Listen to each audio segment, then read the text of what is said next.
कैसे एक अच्छी लीडरशिप से हम 100 करोड़ की जर्नी कर सकते तो ये जो 100 करोड़ की यात्रा है, तो इसमें मुझे जो लगता है सबसे महत्वपूर्ण शब्द है, इतने क्रेडिट में से जो इतना साले वो लीडर है। मुझे ये मत बताइए आप कितने मेहनती हैं, मुझे ये मत बताइए आप कितने टैलेंटेड हैं, मुझे ये बताइए आप हैं कहाँ। एक अकेला आदमी विनाश कर सकता है। 90% टैलेंटेड और मेहनती लोग सिर्फ इस डायलॉग बाजी में कि हम तो बंजर जमीन में भी फसल पैदा कर सकते हैं, सारी जिंदगी बंजर जमीन में ही फसल पैदा करते हैं। आपने गोल के बारे में एक थ्योरी सुनी होगी, goal has to be smart. मेरी अपनी थ्योरी है sir, goal has to be clear. आप विधायक तो बन सकते हैं चुनाव जीतकर, मंत्री बनने के लिए तो पार्टी का जीतना जरूरी है। हम इतने बड़े वाले हैं सर, भरोसा किसी पे नहीं करेंगे, भरोसे सबके हैं। आप लोगों से काम की बात करो वो घर की कहानी सुनाएंगे, आप घर की बात करो वो काम की बात सुनाएंगे। हमारे गांव में एक नल थी, सब बोलते थे सर इस नल में पानी है, इस नल में पानी है, इस नल में पानी है। तो एक दिन हमने वो नल उखाड़ के रेगिस्तान में गाड़ दी। मैं एक बार अपने घर के बाहर खड़ा हुआ था, एक लड़का पैदल साइकिल लेके भाग रहा था। तो मैंने कहा तू साइकिल पे चढ़ क्यों नहीं जाता? बोले भैया टाइम नहीं है जल्दी। सबसे ज्यादा मैं कौन सा जानवर करता? बकरी। सबसे ज्यादा बलि कौन से जानवर की चढ़ती है? बकरी। मैं कहता हूँ ज्यादा मैं करोगे कोई बलि चढ़ा जाएगा। आप एक गाँव में सड़क बनवा दो, आप 6 महीने बाद आइएगा, वहाँ स्कूल आ चुका हूँ।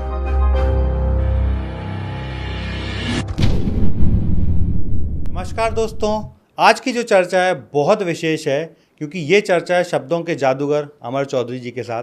तो अमर चौधरी जी आपका बहुत बहुत स्वागत है। सर बहुत बहुत बहुत आभार। मैं लिटरली मुझे इतनी खुशी है कि मैं आपके साथ पॉडकास्ट शेयर कर रहा हूँ, आपके साथ मंच शेयर कर रहा हूँ। मेरे लिए बड़े सौभाग्य का विषय है सर, बहुत बहुत आभार। देखिए, वैसे तो अमर चौधरी जी के इंट्रोडक्शन की कोई ज़रूरत नहीं थी, इसलिए मैंने इंट्रोडक्शन नहीं दिया।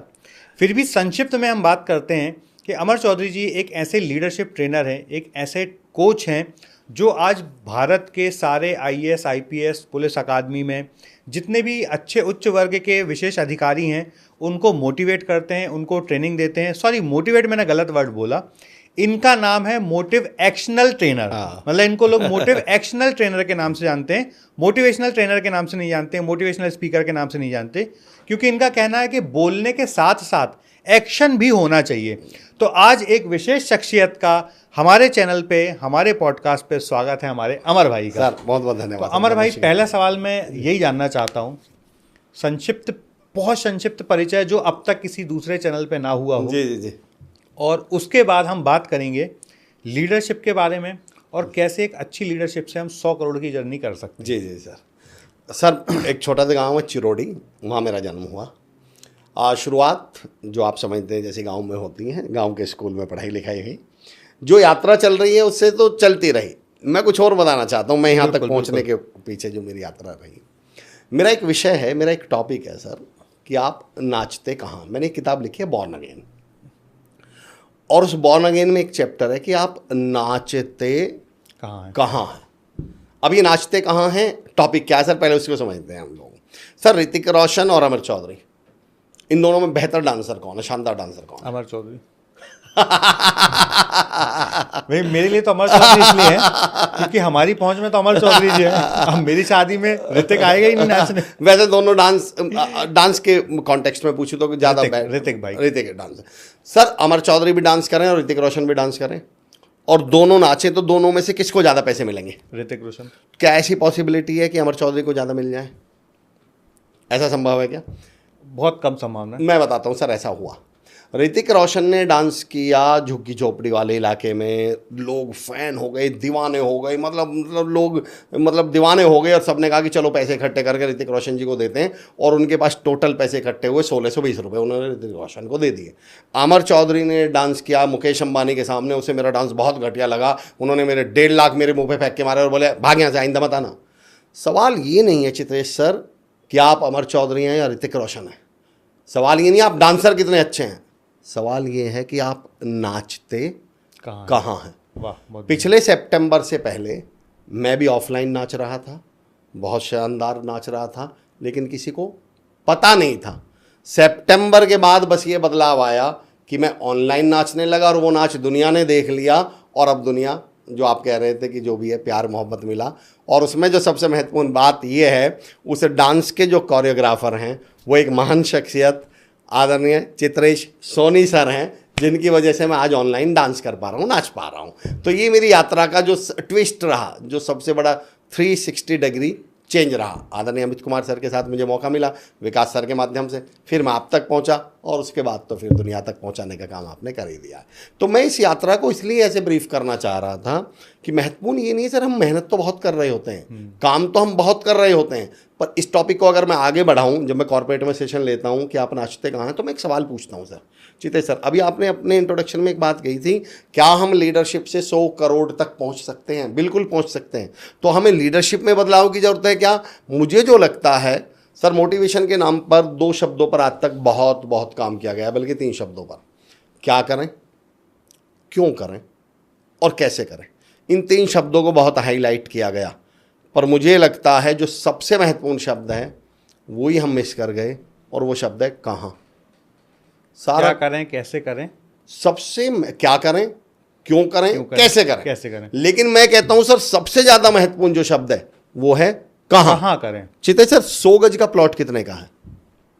कहीं पे 5 लाख का, कहीं पे 50 लाख का, कहीं पे 500 करोड़ का। सर 100 गज तो 100 गज ही रहेगा, मतलब मैं समझा नहीं इस बात को जो आप कहना चाह रहे हैं। डिपेंड करता है उसके आसपास की लोकेलिटी कैसी है, किसके आजू बाजू में है। अच्छा, डिपेंड करता है वो कहाँ है, लोकेलिटी कहाँ है। लेकिन सर वो प्लॉट तो 100 गज का ही है। हाँ, तो मैं लोगों से कहता हूँ, अगर वो 100 गज का प्लॉट मेरे गांव में है तो 10 लाख का है, उसी को उठा के भोपरा ले आए तो वो 25 लाख का है, वही गाजियाबाद आ जाए तो 50 लाख का है, वही दिल्ली आ जाए तो 50 करोड़ का है, वही मुंबई चला जाए तो 100 करोड़ का है।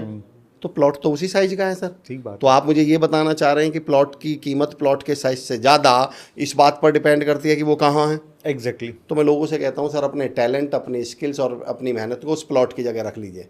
मुझे ये मत बताइए आप कितने मेहनती हैं, मुझे ये मत बताइए आप कितने टैलेंटेड हैं, मुझे ये मत बताइए आप कितने स्किल्ड हैं, मुझे ये बताइए आप हैं कहाँ, आप वो मेहनत करते कहाँ हैं, वो टैलेंट, वो जो लीडरशिप की आप बात कर रहे हैं वो आप दिखाते कहाँ हैं। पैसा जो है ना सर, हमारे गाँव में एक नल थी, सब बोलते थे सर इस नल में पानी है, इस नल में पानी है, इस नल में पानी है। तो चित्रेश सर, एक दिन हमने वो नल उखाड़ के रेगिस्तान में गाड़ दी, आज तक तो उससे 2 बूंद पानी आया नहीं है।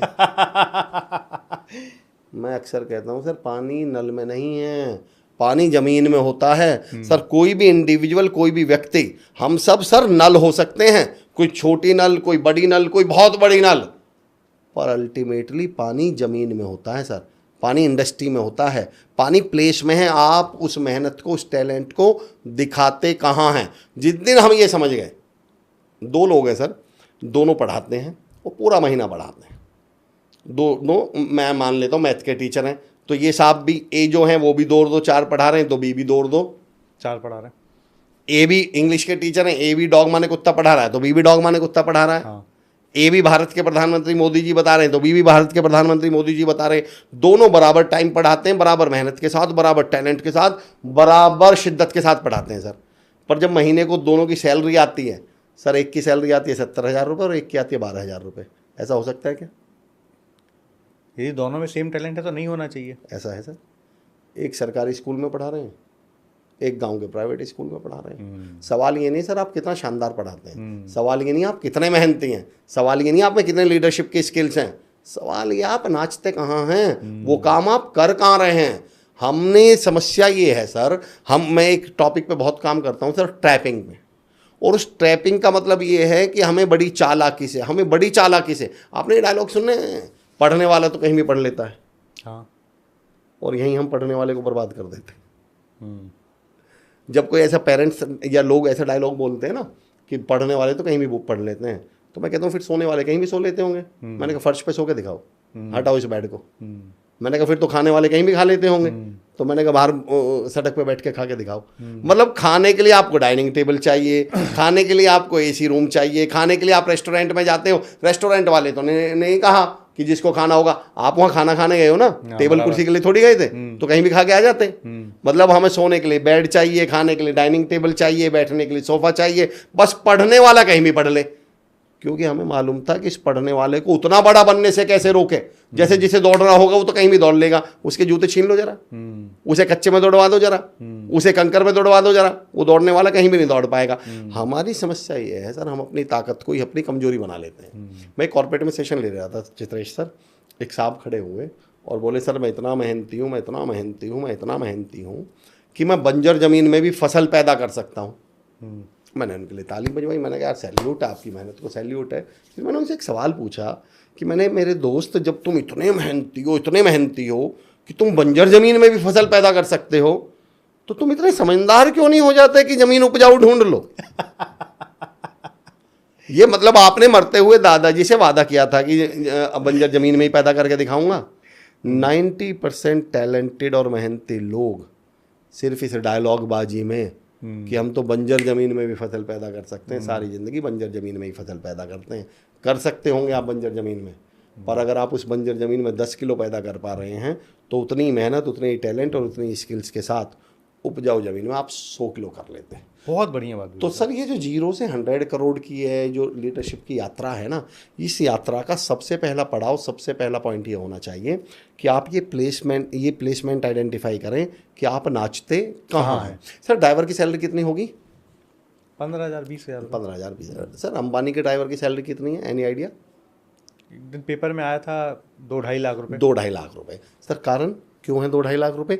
मैं उसका रीज़न बताता हूँ। क्योंकि जो अंबानी का ड्राइवर है सर, वो कभी भी नोटिस करना, वो गाड़ी को सड़क से 3 इंच ऊपर चलाता है। पहिए नहीं कितने देता सर, क्या मजाक कर रहे हैं? अच्छा, बिना पेट्रोल के चलाता है, फूंक मार के फूं फूं। किस बात के 2.5 लाख रुपए हैं? सिर्फ इस बात के हैं कि वो अंबानी का ड्राइवर है। हाँ बस। उसमें कोई एक्स्ट्रा स्किल मुझे बताइए सर, ऐसी कौन सी स्किल्स हैं जो हमारे गांव के ड्राइवर में नहीं है? बल्कि मैं तो सही बताऊं, हमारे गांव में मैं 50 ड्राइवर बता दूंगा जो उससे बढ़िया ड्राइवर होंगे, पर उनकी सैलरी 12,000 है, उसकी 2 लाख है। सर मैं लोगों से कहता हूं जब ड्राइवर ही बनना है तो अंबानी के बन जाओ। मुद्दा पैसा ड्राइविंग में नहीं है, पैसा है अंबानी का ड्राइवर होने में। तो जब आप मेहनत कर रहे हो, जब आप टैलेंट दिखा रहे हो, जब आप स्किल्ड हो, तो मेरी आप लोगों से रिक्वेस्ट रहेगी एक बार ये प्लेसमेंट भी देख लीजिएगा कि आप उस काम को कर कहाँ रहे हैं। तो अगर मुझसे आप लीडरशिप की बात करें तो पहला लीडर वो है जिसको ये पता हो कि मैं नाचता कहाँ हूँ। सबसे पहले तो खुद से ये सवाल पूछ लें। बहुत बढ़िया एक्सप्लेनेशन दिया सर। मेरी भी जीवन में आज बड़ी क्लैरिटी हुई ये बात समझने के बाद कि हम नाचते कहाँ हैं। सर आपने एक बड़ा विषय उठा दिया, क्लैरिटी बता दूं पहले, और उसमें आपने एक शुरुआत में 100 करोड़ की बात कही थी। सर कोरोना काल से पहले जो टीचर्स 8-8, 10-10, 12-12 हज़ार रुपये भी कमा रहे थे ना, कोरोना काल के बाद मैं आपको 100 टीचर ऐसे बता दूंगा जो 1-1 करोड़ रुपए महीने कमा रहे हैं। ऐसे भी टीचर बताऊंगा सर 2-2 करोड़ रुपए महीने कमा रहे हैं। क्या उन्होंने टीचिंग बदल दी? नहीं। क्या वो अब डॉग माने हाथी पढ़ाने लगे? क्या वो 2-2-5 पढ़ाने लगे? सिर्फ क्या बदल दिया उन्होंने? प्लेटफॉर्म बदल दिया सर। पहले वो ऑफलाइन थे, अब वो ऑनलाइन है। पहले वो ब्लैक बोर्ड पे पढ़ा रहे थे, अब डिजिटल बोर्ड पे पढ़ा। टैलेंट अभी भी उतना ही है, स्किल्स अभी भी उतनी है सर, नॉलेज अभी भी उतनी है। नॉलेज ऐसा नहीं हो गया कि अब वो 12 मूडा ट्रायंगल के अंदर जाके कोई नॉलेज निकाल के ले आए। सिर्फ उन्हें पता चल गया कि करना कहाँ है। तो ये जो 100 करोड़ की यात्रा है सर, इसमें मुझे जो लगता है सबसे महत्वपूर्ण शब्द है कि आप कहाँ नाचते हैं। और कहाँ के लिए आपने एक बड़ा शब्द अच्छा यूज किया सर, उसके लिए चाहिए क्लैरिटी चाहिए। अगर एक बार आपको क्लैरिटी हो गई कि कहाँ नाचना है, कहाँ नाचना है, और ये कब होगी सर? 2 चीज़ों से। जब आप सेल्फ असेसमेंट करेंगे। सेल्फ असेसमेंट मतलब खुद से सवाल पूछेंगे। चित्रेश सर, मैं अमूमन कहता हूँ कि किताबें, रिसाले ना अखबार पढ़ना, मगर इस दिल को हर रोज एक बार पढ़ना। अरे वाह। आप सिर्फ एक बार में, जितनी निगाहें आपकी यूं घूमी हुई हैं ना, आप एक बार निगाहें यूं कर लीजिए, सारे सवालों के जवाब मिलेंगे। दुनिया से 100 सवाल पूछने की बजाय अपने आप से 2 सवाल पूछ लीजिए। मैं कहता हूँ आप 0 से 100 करोड़ तक की यात्रा कर जाएंगे। सेल्फ असेसमेंट एक स्टोरी है सर, एक किस्सा है जिसने मेरी ज़िंदगी में 360 डिग्री का चेंज ला दिया। मुझे ऐसा लगता है उसने मेरी ज़िंदगी यूं से यूं बदली सर। पहले तो सबसे पहले हमें, अगर कोई लीडर है, सच में वो लीडर है और वो सच में 0 से 100 करोड़ तक की यात्रा। अब यहाँ 100 करोड़ क्या है सर? 100 करोड़ एक माइलस्टोन है। किसी के लिए 100 करोड़ क्या हो सकता है कि बहुत बड़ा टीचर बनना है, किसी के लिए 100 करोड़ क्या हो सकता है आईएएस बनना है, किसी के लिए 100 करोड़ क्या हो सकता है अपना स्टार्टअप शुरू करना है। अल्टीमेटली मेरे लिए 100 करोड़ क्या हो सकता है? पूरे भारत का सबसे बड़ा, मतलब मैं चाहता हूं कि पूरे भारत में छा जाऊं। अल्टीमेटली सबके लिए 100 करोड़। आपके लिए 100 करोड़ क्या है कि 100 लोग ऐसे हों जो 100 करोड़ कमा रहे हों। मैं आपके इस मिशन और इस विजन को सैल्यूट करता हूँ सर, जो आपकी सोच है। मतलब मैंने बहुत कम अपने जीवन में इस सोच के लोग देखे, लेकिन मेरा जो पॉइंट है सबसे पहला सर सेल्फ असेसमेंट। खुद से क्लैरिटी हो गई ना सर। एक आपने एक डायलॉग सुना है कि आदमी दुनिया से झूठ बोल सकता है, खुद से झूठ नहीं बोल सकता। बिल्कुल, ये दुनिया का सबसे बड़ा झूठ है सर। आप आदमी 24 घंटे सबसे बड़ा झूठ अगर किसी से बोल रहा है और सबसे ज़्यादा झूठ बोल रहा है सर, वो खुद से बोलता है। मतलब ये कहने में तो डायलॉग बहुत अच्छा है कि दुनिया से झूठ बोल सकते हो, खुद से नहीं। मुझे उल्टा लगता है, आदमी अगर सबसे ज्यादा झूठ बोल रहा है तो खुद से ही बोल रहा है। या तो वो कह देगा रिश्तेदार ऐसे थे, या दुनिया ऐसी थी, इसने ऐसा नहीं किया, उसने वैसा ऐसा हो जाता तो वैसा हो जाता। उसे अच्छी तरह मालूम है कि अगर तू बिस्तर छोड़ के काम की तरफ चल देता तो कामयाब हो जाता। अगर मैं हेल्दी नहीं हूँ ना, मुझे अच्छी तरह मालूम है, सुबह मॉर्निंग वॉक पे गया होता, डाइट प्रॉपरली होती, हर चौथे दिन पराठे नहीं खा रहा होता और चाय दिन में 4 बार नहीं पी रहा होता, तो मैं ठीक रहता। अब मैं कहानी कुछ भी बना दूं। तो सेल्फ असेसमेंट क्या है सर? एक स्टोरी, एक किस्सा जिसने मेरी ज़िंदगी बदल दी। एक लड़का एक एसटीडी पीसीओ पर पहुंचता है सर, उस समय एसटीडी पीसीओ हुआ करते थे। तो वो लड़का वहाँ से एक फ़ोन करता है, उधर से एक मैडम फ़ोन उठाती है। तो लड़का बोलता है मैडम मुझे अपने यहाँ माली रख लो। माली रख लो? हाँ। मैडम बोलती नहीं मेरे यहाँ तो माली है। लड़का बोलता है मैडम मुझे रख लो, उसे हटा दो। मैडम बोलते नहीं मेरा माली बहुत अच्छा है, मैं नहीं हटाऊंगी। लड़का बोलता है मैडम मैं 100 रुपये सैलरी कम ले लूँगा पर मुझे रख लो। मैडम बोलते नहीं मैं अपने माली को नहीं हटाऊंगी, मेरा माली बहुत अच्छा है। लड़का बोलता अच्छा मैं लंच भी नहीं करूंगा आपके यहाँ, मैं घर से लंच लाया करूँगा, आप मुझे रख लो। मैडम बोलती नहीं मेरा माली बहुत अच्छा है, मैं नहीं हटाऊंगी, और मैडम फ़ोन काट देती है। और ये सब सर वो दुकान वाला देख रहा होता है, उसे उस पर तरस आ जाता है। उस लड़के के पास आकर बोलता है बेटा तुझे इतनी नौकरी की ज़रूरत है, इतनी जॉब की ज़रूरत है, इतना ही परेशान है, तू एक काम कर मेरे यहाँ नौकरी कर ले, मेरे यहाँ जॉब कर ले। लड़का बोलता है नौकरी? काहे की नौकरी? वो आदमी बोलता है यार तू अभी तो नौकरी मांग रहा था फ़ोन पे। सर लड़के का जवाब सुनिए। लड़का बोलता है उस मैडम के घर माली मैं ही हूँ। वाह। मैं तो ये चेक कर रहा था कि मेरी मालकिन मेरे काम से संतुष्ट है या नहीं, मैं अपना काम 100% ईमानदारी से कर रहा हूँ या नहीं, मैं अपना 100% दे रहा हूँ या नहीं, डू आई डिजर्व, क्या वास्तव में इसको मैं डिजर्व भी करता हूँ। जिस दिन हमने आपसे ईमानदारी से ये सवाल पूछने शुरू कर दिए ना सर, मैं चाहता तो ये हूँ कि पूरे भारत में मतलब मैं सबसे बड़ा की नोट स्पीकर बन जाऊँ, कॉर्पोरेट ट्रेनर बन जाऊँ, मोटिवेशनल स्पीकर बन जाऊँ, ऑनलाइन मेरे कोर्स बिकें, दुनिया मुझे सुने। और अगर मैं अपने आप से सवाल पूछ लूँ उसके लिए मैं कर क्या रहा हूँ, तो मुझे खुद ही जवाब मिल जाएगा कि अमर भाई चाहत में और करने में दोनों में ज़मीन आसमान का अंतर नज़र आ रहा है। सेल्फ असेसमेंट, फिर आपको किसी से कुछ पूछना ही पड़ेगा। और जिस दिन सेल्फ असेसमेंट कर लिया तो सर क्या मिल जाएगी हमें? क्लैरिटी। और क्लैरिटी सारा खेल ही किसका है सर? क्लैरिटी का। माइकल शूमाकर और मेरा भतीजा सर। माइकल शूमाकर दुनिया का नंबर 1 फार्मूला रेस का जो ड्राइवर है सर, और मेरा भतीजा 18 साल का सर। दोनों अगर कार चलाएं तो पहले कौन पहुंच जाएगा, जल्दी कौन पहुंच जाएगा, तेज कौन चला लेगा? Michael Schumacher. बस थोड़ा सा अंतर है सर। माइकल शूमाकर की कार के फ्रंट ग्लास पे फॉग जमा हुआ है, धुंध जमी हुई है। मेरे भतीजे की कार का ग्लास बिल्कुल क्लियर है, कौन पहुंच जाएगा सर? आपका भतीजा। क्यों? माइकल शूमाकर का टैलेंट जिम में से निकल के भाग गया कहीं सर? अब ये कम स्किल्ड हो गया, अब ये कम टैलेंटेड हो गया, अब ये ड्राइविंग करनी भूल गया क्या? हम सब ने अमूमन देखा होगा ना सर, वो फॉग जब जम जाती है, वही 10 किलोमीटर की दूरी जो हम 10 मिनट में तय कर लेते हैं 1 घंटा ले जाती है, आधा घंटा ले जाती है सर। क्यों? हम तो उस समय अभी भी हम उतने ही बढ़िया ड्राइवर हैं। कार भी हमारी स्कॉर्पियन है, मर्सिडीज है, हमारे पास अभी भी कार वही है, अभी भी वैसे ही ड्राइवर हैं, उतने ही स्किल्ड हैं, उतने ही मेहनती हैं, उतने ही टैलेंटेड हैं, पर क्या नहीं है? क्लैरिटी। सारा खेल इस धरती पे किसका है सर? क्लैरिटी। जिस दिन हमें क्लैरिटी मिल गई सर, जिस दिन नरेंद्र नाम के लड़के को क्लैरिटी मिली थी वो स्वामी विवेकानंद बन गए थे। जिस दिन मोहनचंद करमचंद गांधी नाम के लड़के को क्लैरिटी मिली थी वो महात्मा गांधी बापू बन गए थे। जिस दिन सचिन रमेश तेंदुलकर नाम के लड़के को क्लैरिटी मिली थी वो गॉड ऑफ क्रिकेट बन गया। जिस दिन अंगुलीमाल डाकू को क्लैरिटी मिली सर वो वाल्मीकि बन गए। और जिस दिन सिद्धार्थ नाम के लड़के को क्लैरिटी मिली वो महात्मा बुद्ध मिल गए, बन गए। ऐसा कुछ नहीं हो गया तो सिर्फ क्या मिल गई सर? क्लैरिटी। अगर हमारे लोगों को, चाहे मैं कॉर्पोरेट में हूँ, चाहे मैं बिजनेस करना चाहता हूँ, चाहे मैं स्टार्टअप करना चाहता हूँ, चाहे मैं पॉडकास्ट में आना चाहता हूँ, चाहे मैं ऑनलाइन आना चाहता हूँ, अगर मुझे एक बार क्लैरिटी मिल जाए, टैलेंट तो हम लोगों के अंदर है सर भाई। तभी तो कोई सोच रहा हो, अगर टैलेंट के बिना सोच रहे हैं अब इसका तो कोई इलाज है नहीं सर। मैं सेल्स पे उदाहरण देता हूँ कि भाई आप कार लेने गए तो आज तक किसी सेल्स पर्सन ने आपको कार, जब आप गए तो कार की फीचर बताते समय ये बताया है कि भाई साहब इस कार में इंजन भी है, या कभी बताया इसमें पहिए भी हैं? अब क्या ये भी मतलब आप ये भी उम्मीद कर रहे हो कि इसमें इंजन भी होगा तो इंजन है, अच्छा हो इंजन है?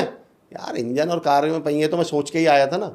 अगर आप 100 करोड़ की बात कर रहे हो, लीडर बनने की बात कर रहे हो, तो यार टैलेंट तो होगा ही। जब इतनी बात कर रहे हो स्किल्स होंगे, नहीं तो मतलब क्या फ्री में ही बात कर रहे हो? लेकिन सवाल ये है कि ये होने, हमारा और आपका जो पॉइंट है ना सर, हमारा और आपका पॉइंट तो ये है कि ये होने के बावजूद क्यों नहीं बन रहे हम? यस। उसकी यात्रा कैसी है? जो चैलेंज मेरे साथ भी था सर, टैलेंटेड तो मैं 1 साल पहले भी था, मेहनती तो मैं 1 साल पहले भी था, लेकिन मैं वहाँ क्यों नहीं था जहाँ होना चाहिए था। उसमें एक चीज़ मैं आपको डेडिकेट करता हूँ सर, एक और चीज़ जो 0 से 100 करोड़ तक की यात्रा है। और एक बड़ी गलती जो हम सब करते हैं, एक गाय जंगल में चरने गई सर, गाय के पीछे शेर पड़ गया। शेर पड़ा तो गाय दौड़ी, शेर दौड़ा गाय दौड़ी, शेर दौड़ा गाय दौड़ी, दौड़ते दौड़ते गाय दलदल में गिर गई सर। पीछे से शेर ने भी जंप मार दी, अब शेर भी दलदल में, गाय भी दलदल में, दोनों में 6-7 फीट का गैप दूरी। अब ना तो ये भी हाथ पांव मारे, ना तो ये इधर आ पाए, गाय भी हाथ पांव मारे। 5-7 मिनट में दोनों को समझ में आया होना जाना तो कुछ है नहीं, ना शेर गाय तक पहुंच पा रहा, ना गाय बाहर निकल पा रही। 5-6 मिनट हो गए सर। जब दोनों सेटल हो गए और गाय को भी समझ में आ गया कि अब ये मेरा फिलहाल तो कुछ बिगाड़ नहीं पा रहा, तो गाय ने दोनों ने बात चीज शुरू करी। तो गाय ने शेर से एक सवाल पूछा, तुम्हारा कोई गुरु है, तुम्हारा कोई मेंटोर है, कोई मालिक है? शेर बोला तू पागल है, तेरा दिमाग खराब है, तुझे पता है तू किससे बात कर रही है? जंगल का राजा हूं मैं, जंगल के राजा का कोई गुरु होता है क्या? गाय बोली शेर फिर तो तू आज मरेगा। शेर बोला मतलब? गाय बोली देख मेरा एक मालिक है, मेरा एक गुरु है, मैं शाम के 5 बजे तक लगभग घर पहुंच जाती हूँ और अभी 4:50 4:55 हो चुके हैं, शाम होने वाली है। अगर मैं अगले 10-15 मिनट में घर नहीं पहुंची तो मेरा मालिक मुझे ढूंढने के लिए निकलेगा और अगले 10-15 मिनट में मुझे ढूंढते ढूंढते वो यहाँ तक आ जाएगा और जैसे ही वो मुझे दलदल में फंसा देखेगा, मेरा गुरु मेरा मालिक मुझे रस्सी फेंक कर बाहर निकाल लेगा। तेरा कोई गुरु है जो तुझे ढूंढने निकले? तेरा कोई गुरु है जो तेरे दलदल पे फंसने पर तुझे रस्सी फेंक के बाहर निकाल ले? तो चित्रेश सर मैं ये मानता हूँ कि आप गाय हों या शेर हों, अगर आपको वहाँ तक पहुँचना है जहाँ 100 करोड़ या स्टॉप की आप बात कर रहे हैं, तो मेंटोर की तो जरूरत पड़ेगी, गुरु की तो जरूरत पड़ेगी। तो अगर मेंटोर किसी को मिल जाए, गुरु किसी को मिल जाए, तो फिर वो जीरो से हीरो बन जाएगा। बहुत बहुत बढ़िया एक्सप्लेनेशन किया सर आपने तीनों बातों का, कि क्लैरिटी होनी चाहिए और यदि आपको 100 करोड़ तक पहुंचना है तो आप कहाँ नाच रहे हो वो सबसे इम्पोर्टेंट, सबसे महत्वपूर्ण सर मेरे नज़र। और तीसरी जो आपने बात की मेंटर की, तीनों ही बातें एक लीडर, कोई भी बड़ी मैं सैकड़ों बिजनेसेस को कंसल्ट कर चुका हूँ जी जी। तो जब भी मैं बिजनेसमैन के साथ बैठता हूँ जी, तो उनकी पहली डिस्कशन में जो पहली 3-4 प्रतिक्रिया होती हैं, उन प्रतिक्रिया में से एक बात ये होती है कि यार मैं तो बहुत मेहनत कर रहा हूँ पर मेरी टीम बिल्कुल काम नहीं करती है। ये पहली प्रतिक्रिया होती है। जो अभी आपने 3 बातें बोली जी जी जी, कि उसको खुद को क्लैरिटी नहीं है, हाँ जी, उसको खुद को पता नहीं जाना कहाँ है, कहाँ पे नाच रहा है, कैसे कर रहा है, और तीसरा उसने खुद ने मेंटर हायर नहीं किया, पर वो एक्सपेक्टेशन किससे करता है? हाँ, टीम से। से। तो ये कैसे सुधार किया जाए एक एंटरप्रेनर? देखिए आज भारत यदि एंटरप्रेनर्स का देश बन जाए, हाँ जी, है ना, तो हमारी जीडीपी के लिए जो प्रयास गवर्नमेंट अकेला कर रही है हम सब भी मिलके कर रहे हैं, जी जी जी, तो हम भी अभी टॉप 4 में तो आ ही गए हैं, 3 में भी आ सकते हैं, 2 में भी आ सकते हैं, 1 नंबर पे भी आ सकते हैं। बिल्कुल। तो वो एंटरप्रेनर की ये सोच कि वो हमेशा अपना पूरा खुद की गलतियों का दोष टीम पे देता है कि टीम अच्छी नहीं मिल रही है, मैं तो बहुत मेहनत कर रहा हूँ, टीम साथ नहीं दे रही है, तो इसको कैसे ट्यून किया जाए? क्योंकि आपकी जो बातें वो यहाँ कान से निकल के यहाँ हृदय में घुस के है ना, फिर दिमाग पे असर करती है। मैं बहुत सिंप्लीफाई करता हूँ चित्रेश सर, जो आपने बात बोली है। अभी मैं पहले इसको ये मानता हूँ, अगर आपकी टीम सही नहीं है तो मैं एक एग्जांपल दिया करता हूँ सर। मैं शर्ट पहन रहा हूँ और मेरी शर्ट का पहला बटन गलत लग जाए, मैं इस बटन को यहाँ लगा लूँ, अगर मेरा पहला बटन गलत लग गया, उसके बाद आप कितने भी टैलेंटेड हैं, मेहनती हैं, सारे बटन कैसे लगेंगे? वैसे उल्टे। मेरा एक क्वेश्चन है, जिसको आप कह रहे हैं मेरी टीम काम नहीं करती, मेरा क्वेश्चन, क्या वो टीम है? मेरे पास आज से कई साल पहले एक लड़का आया सर, बोला सर मेरे दोस्त ने ना मुझे धोखा दे दिया, दोस्त बुरे वक्त में काम नहीं आया। मैंने झूठ बोल रहे हो तुम? बोले कैसी बात कर रहे हो सर, मैं कह रहा हूँ मेरे दोस्त ने मतलब बुरे वक्त में काम नहीं आया, आप कह रहे हो मैं झूठ बोल रहा हूँ। मैंने कहा मैं लिख के दे सकता हूँ तुम्हारे दोस्त ने तुम्हें धोखा ही नहीं दिया। बोले कैसी बात कर रहे हो, मेरा दोस्त है, आप कह रहे हो कि आप कैसे कह सकते हो? मैंने कहा दोस्त किसको बोलते हैं? बोले सर जो बुरे वक्त पे काम आए उसको बोलते हैं। मैंने कहा फिर रिपीट करो। बोले सर जो बुरे वक्त पे काम आए उसको दोस्त बोलते हैं। मैंने कहा फिर रिपीट करो। बोले सर जो बुरे वक्त पे काम आए उसको दोस्त बोलते हैं। मैंने कहा यहीं रुक जाओ, और तुम कह रहे हो कि उस व्यक्ति ने बुरे वक्त पे तुम्हें धोखा दे दिया, तो मैंने कहा वो दोस्त कहाँ था? दोस्त होने की परिभाषा तो सिद्ध कब होती? जब वो बुरे वक्त पर काम आ जाता। तो मैंने इस सेंटेंस को रिफ्रेम करो और ये बोलो, एक व्यक्ति जिसे मैं जानता था, एक व्यक्ति जो मेरा परिचित था, उसने मुझे धोखा दे दिया। क्योंकि दोस्त तो बोलोगे ही कब? जब वो धोखा ना देता। मैं कहता हूं जैसे आप टीम बोल रहे हो सकता है सर वो ग्रुप हो, वो टीम ही नहीं है, क्योंकि टीम हो गई होती तो आपको इतनी टेंशन लेने की जरूरत नहीं पड़ती। टीम का मतलब ही क्या, आपके एब्सेंस में काम करती। हम लोग सर पास होने को साथ होना समझ लेते हैं। वाह क्या बात बोली सर, मजा आ गया। पास होने को हम साथ समझ लेते हैं। उदाहरण समझिएगा सर, मैं मेट्रो में जा रहा हूं और मेट्रो में मेरे पास कोई बैठा है, तो हम दोनों टीम है क्या? मैं मूवी में गया, मैं रेस्टोरेंट में गया और मैं पास वाली सीट पे किसी के बैठ जाऊं, तो अब हम टीम बन गए क्या? हमें क्या लगता है जो मेरे पास लोग हैं ना, ये मेरी टीम है। नहीं साहब, ये टीम तब कहलाते जब वो आपके साथ होते। अभी तो ये क्या है, पास है, ग्रुप हैं अभी तो। और दोनों में अंतर बता दूं, पास के वो लोग जिनके पास कोई मकसद ना हो, वो ग्रुप हैं। आपने नोटिस किया होगा व्हाट्सएप पे टीम नहीं बना करती सर। व्हाट्सएप पे क्या बनते हैं, ग्रुप। क्यों बनते हैं मालूम है सर? क्योंकि टाइम पास करने के लिए सर। व्हाट्सएप की मुझे सबसे अच्छी बात लगती है व्हाट्सएप के ग्रुप की, आप ग्रुप का नाम कोई भी रख लो, मैसेज सेम ही मिलेंगे। चाहे उसमें कॉर्पोरेट नाम रख दो उसका, चाहे माता रानी का भंडारा रख दो उस ग्रुप का नाम, चाहे आप उसका समाज के नाम पे रख लीजिए, पर अंदर जो मैसेज होंगे वो सेम ही मिलने। गुड मॉर्निंग, गुड इवनिंग, फलाने ने ढिकने दिलजीत दोसांझ ने ये कर दिया। मैंने कहा इसका क्या लेना देना यार, हमारे कॉर्पोरेट से कोई मतलब चल रहा है इस बात का? या तो वो मतलब मुद्दा ये है सर कि वो लोग पास हैं, वो आपकी टीम थी ही नहीं। मेरा पहला राय ये है, पहला बटन गलत मत लगने दीजिए। जब आप टीम बना रहे हैं, एक्चुअली हम 90% हमारे समाज का भी, देखो हम सब समाज से ही तो जुड़े हुए लोग हैं सर। जब हम अपनी बहन या बेटी का या बेटे का रिश्ता करते हैं सर, रिश्ता करते समय हम सारी चीज़ें इग्नोर करते हैं। अरे नहीं बाद में सब हो जाए, अरे लग जाएगी नौकरी, अरे कोई बात नहीं, ऐसा हो जाएगा। रिश्ता करते समय इग्नोर करेंगे, रिश्ता करते समय जांच पड़ताल नहीं करेंगे, रिश्ता समय करते चेक नहीं करेंगे, और बाद में रोज चौथे दिन पंचायत करते फिरेंगे। मैंने कहा साहब, जितनी मेहनत आप बाद में कर रहे हो, इतनी मेहनत आपने उस समय कर ली होती। जब आप टीम बिल्ड कर रहे थे, जब वो प्रोसेस को आपने उस समय मजबूत बना लिया होता। आपको टीम चुनते समय, मेरा टीम चुनने का एक ही नियम है sir, I want the people who are supervisor less. इसको मैं स्पेशल टीम बोलता हूँ, सुपरवाइजर लेस, जिनको काम करने के लिए किसी के सिर पे बैठने की जरूरत नहीं पड़ती। कि किसी ने फ़ोन किया, अरे अमर जी आज फील्ड में गए क्या, तब अमर जी फील्ड में जाएंगे। फिर किसी ने पूछा आज अमर जी क्या रहा, तो अमर जी बताएंगे आज तो ये रहा। अगर अमर जी को किसी की जरूरत पड़ रही है तो अमर जी, हमने विक्रम बेताल बना लिए, हमने उसको किस पे लाद लिया, कंधे पे। 90% लोग अपनी टीम को कंधे पे लाद के घूम रहे हैं, और जिस टीम को आपने कंधे पर लादा, वो टीम कब आपका कंधे पे जनाजा निकाल देगी आपको भी समझ में नहीं आने वाला है।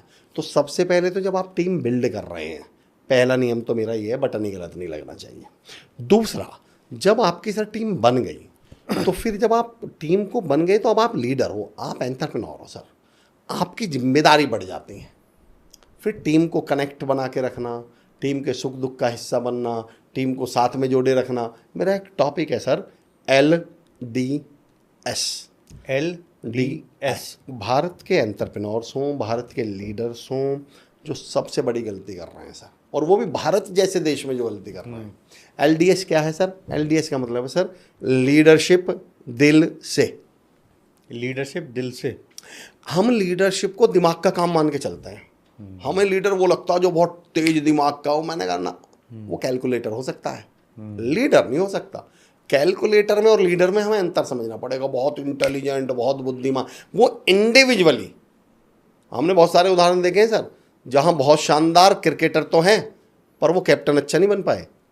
इस धरती के सबसे बड़े खिलाड़ी सचिन तेंदुलकर जी जब कैप्टन बने तो कैप्टनसी उतनी अच्छी नहीं कर पाए। हमें ये समझना पड़ेगा इंडिविजुअली किसी की टीम में स्ट्रांग होना।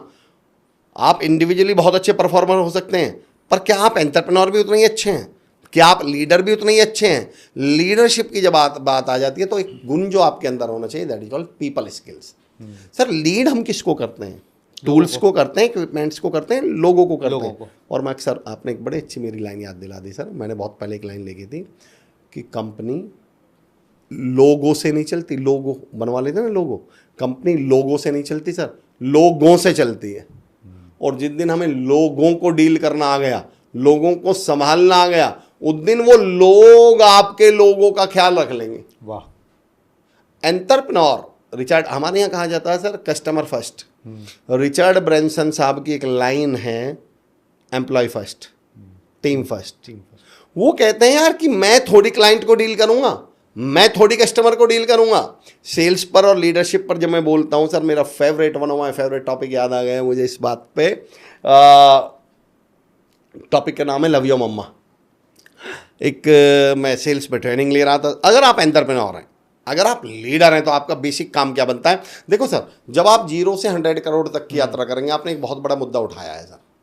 हमें ये समझना पड़ेगा, कोई भी ऐसा इंसान जो लाख 1.5 लाख रुपए से ऊपर कमा रहा हो, इवन मैं तो कहता हूँ 50,000 से ऊपर, लेकिन फिर भी लाख 1.5 लाख से ऊपर कमा रहा हो, 99% की तो गारंटी दे सकता हूँ वो इंडिविजुअल काम नहीं कर रहा होगा। हाँ, बहुत कम संभावना होती है। एक टीचर है जिसकी सैलरी 40-50 हज़ार रुपये है, एक प्रिंसिपल साहब है उनकी 1 लाख है। किस बात की? क्योंकि अब इनके नीचे कितने लोग काम कर रहे हैं, ये तो पढ़ा भी नहीं रहे ना। यानी 10, 15, 20, 25 टीचर को क्या कर रहे हैं? हैंडल कर रहे हैं। एक बैंक एम्प्लॉई है और एक बैंक मैनेजर है। बैंक मैनेजर की सैलरी 90,000, 1 लाख रुपए। किस बात के? क्योंकि इसके डाउन में कितने लोग होंगे? कम से कम 10-12 एम्प्लॉई तो होंगे। एक कांस्टेबल साहब की सैलरी 30-40 हज़ार, 50 हज़ार रुपये है, तो इंस्पेक्टर साहब की कितनी है? 1 लाख के करीब है। क्यों है? क्योंकि ये 25-30 कांस्टेबल साहब, हेड कांस्टेबल साहब को देख रहे होंगे। मैं ये कहता हूँ, जो आदमी 1-1.25 लाख रुपये से ऊपर कमा रहा है, वो भी 2, 5, 10 लोगों को लीड कर रहा होगा। आप मुझे धरती पे इंसान नहीं ढूंढ सकते जो अकेला ही काम कर रहा हो और 1 लाख रुपए से ऊपर कमा रहा हो। आप कहने लगे कोई इंडिविजुअली कोई मिल जाए तो मैं बात नहीं करता। तो मुद्दा ये है कि जब आप लोगों को काम, आपको 0 से 100 करोड़ तक पहुंचना है, तो सबसे पहले एक बात समझ लेनी है, वो आप अकेले नहीं पहुंच सकते। आपको क्या चाहिए? टीम चाहिए, परिवार चाहिए। तो जो मैं मुद्दा आपसे कह रहा था, तो एक साहब ऐसे में सेल्स पे ट्रेनिंग कर रहा था, और हमारे लीडर्स और हमारे बॉसेज की समस्या क्या है वो बताता हूँ मैं आपको। एक साहब खड़े होके बोले, सर आपने डायलॉग सुने, आई वॉन्ट रिजल्ट्स। मुझे तो रिजल्ट चाहिए। हर लीडर, हर बॉस का एक ही डायलॉग है कि मुझे तो क्या चाहिए? लीडर्स। तो कोई चर्चा चल रही थी, तो वो खड़े हुए और बोले, sir I love laddoos, that's why my mamma makes laddoos every Sunday. सीधा सर पॉइंट सुनिएगा। लीडरशिप सेल्स पर जो थोड़ा बहुत मैंने काम किया है, ओरिजिनल काम किया। बोले, sir I love laddoos, that's why my mamma makes laddoos every Sunday. मैंने कहा सर ग्रेट। पर मैंने से एक बात कही, मैंने कहा sir you love laddoos, that's why your mamma makes laddoos every Sunday. Love your mamma, she will make laddoos daily. वाह, बहुत बढ़िया। मैंने कहा क्योंकि आप लड्डू को पसंद कर रहे हो, इसलिए मम्मी सप्ताह में 1 बार लड्डू बना रही हैं। बहुत बढ़िया। मम्मी से प्यार करो, डेली लड्डू बनाएंगे। सर लड्डू रिजल्ट हैं और मम्मी टीम है। हमारे लीडर्स और हमारे बॉसेज की समस्या ये है, मुझे रिजल्ट से मतलब है। दे देगी टीम महीने में 1 बार रिजल्ट, दे देगी 6 साल में जाके 2 साल में 1 बार। टीम से प्यार करना शुरू करिए, डेली लड्डू देगी, डेली रिजल्ट देगी, डेली रिकॉर्ड ब्रेक करेगी। बेसिकली हम ये समझ ही नहीं पाए। अच्छा, लीडर को क्या लगता है, मैं क्यों, मुझे तो रिजल्ट चाहिए, मुझ पर जिम्मेदारी है। मैं कहता हूं भाई साहब, आपको पेड़ से फल चाहिए, और मैं आपकी बात सच मान लेता हूं कि वास्तव में आपको पेड़ से फल चाहिए, तो क्या करोगे? खाद पानी सीढ़ी लगा के फल पे जाके डाल के आओगे? नहीं, जमीन में डालेंगे। मैंने कहा आप झूठ बोल रहे हो। अगर आपको सच में रिजल्ट चाहिए होते ना, तो आप रिजल्ट की बात नहीं कर रहे होते, अपनी टीम की बात कर रहे होते। आप रिजल्ट को प्यार नहीं कर रहे होते, अपने टीम से प्यार कर रहे होते। ये डायलॉग बाजी है कि केवल मुझे रिजल्ट, अगर केवल रिजल्ट की बात कर रहे हो तो फिर आप डायलॉग मार रहे हो। तो मुद्दा ये है सर कि जिस दिन आपने टीम की वैल्यू समझनी शुरू कर दी, और टीम को, आपका काम क्या है सर लीडर का? प्रिंसिपल साहब का काम पढ़ाना थोड़ी है सर, जो पढ़ा रहे हैं उनको मैनेज करना, और मैनेज से ज़्यादा कहूँगा उनका ख्याल रखना है। तो जो टॉपिक है सर लीडरशिप दिल से, वो मैं क्या कहता हूँ उसमें, मैं कहता हूँ लीडरशिप जो है ना, वो दिमाग का काम नहीं है, वो खेल किसका है सर? दिल का। कारण, क्योंकि हम डील किसको कर रहे हैं? लोगों को। और जब आप ह्यूमन बीइंग की बात करते हैं सर, इंसान की बात करते हैं, तो उस समय एक्चुअली आप दिमाग की बात ही नहीं कर रहे होते हैं। मेरी नज़र में इंसान मतलब दिल। चिते सर, तमाम लोग जो सुन रहे हैं उनसे भी कहूँगा और आपसे भी कहता हूँ सर, मैं पहले आपको ये बता दूँ, इंसान मतलब दिल कैसे सर? जहाँ मैं कहूँ आपको उंगली उठा के इशारा करना है, ठीक है सर? छत की तरफ इशारा करिए सर, दीवार की तरफ इशारा करिए सर, कैमरे की तरफ इशारा करिए सर, अपनी तरफ इशारा करिए sir. Sir hold your finger. मैंने कहा था अपनी तरफ इशारा करिए, यहाँ क्यों नहीं कर ली उंगली? भाई दिमाग आपका ही है ना, और इंसान पहचाना कहाँ से जाता है? शक्ल से, चेहरे से। तो कम से कम यहाँ तो कर लेते। और मैं गारंटी देता हूँ जितने देख रहे हैं सबकी उंगली यही है सर। एक्चुअली जब ह्यूमन बीइंग की बात कर रहे हैं, जब आप इंसान की बात कर रहे हैं, तो दिल की बात कर रहे हैं, इमोशंस की बात कर रहे हैं। हम इंटेलिजेंस में लगे हुए हैं। मैं दिल की पावर बताता हूँ आपको। अगर लीडरशिप करनी है तो लीडरशिप सारा खेल है सर लोगों के इमोशंस को बनाए रखना, उनसे कनेक्ट बनाए रखना। और कनेक्ट कहाँ से होता है सर? दिमाग से या दिल से? मैं दिल की पावर बताता हूँ सर। आपने बॉलीवुड में कोई गाना सुना हो, दिल पे कोई गाना बनाया क्या? दिल पे? ना जी, बहुत सारे बने सर। जैसे रहना है तेरे रहना तेरे दिल में, दिल तो दिल है, दिल तो बच्चा है, ये दिल तो टूट गया, मेरा दिल ये कर दो वो कर दो। हजारों लाखों गाने बने होंगे सर, एक भी गाना आज तक दिमाग पे बना है?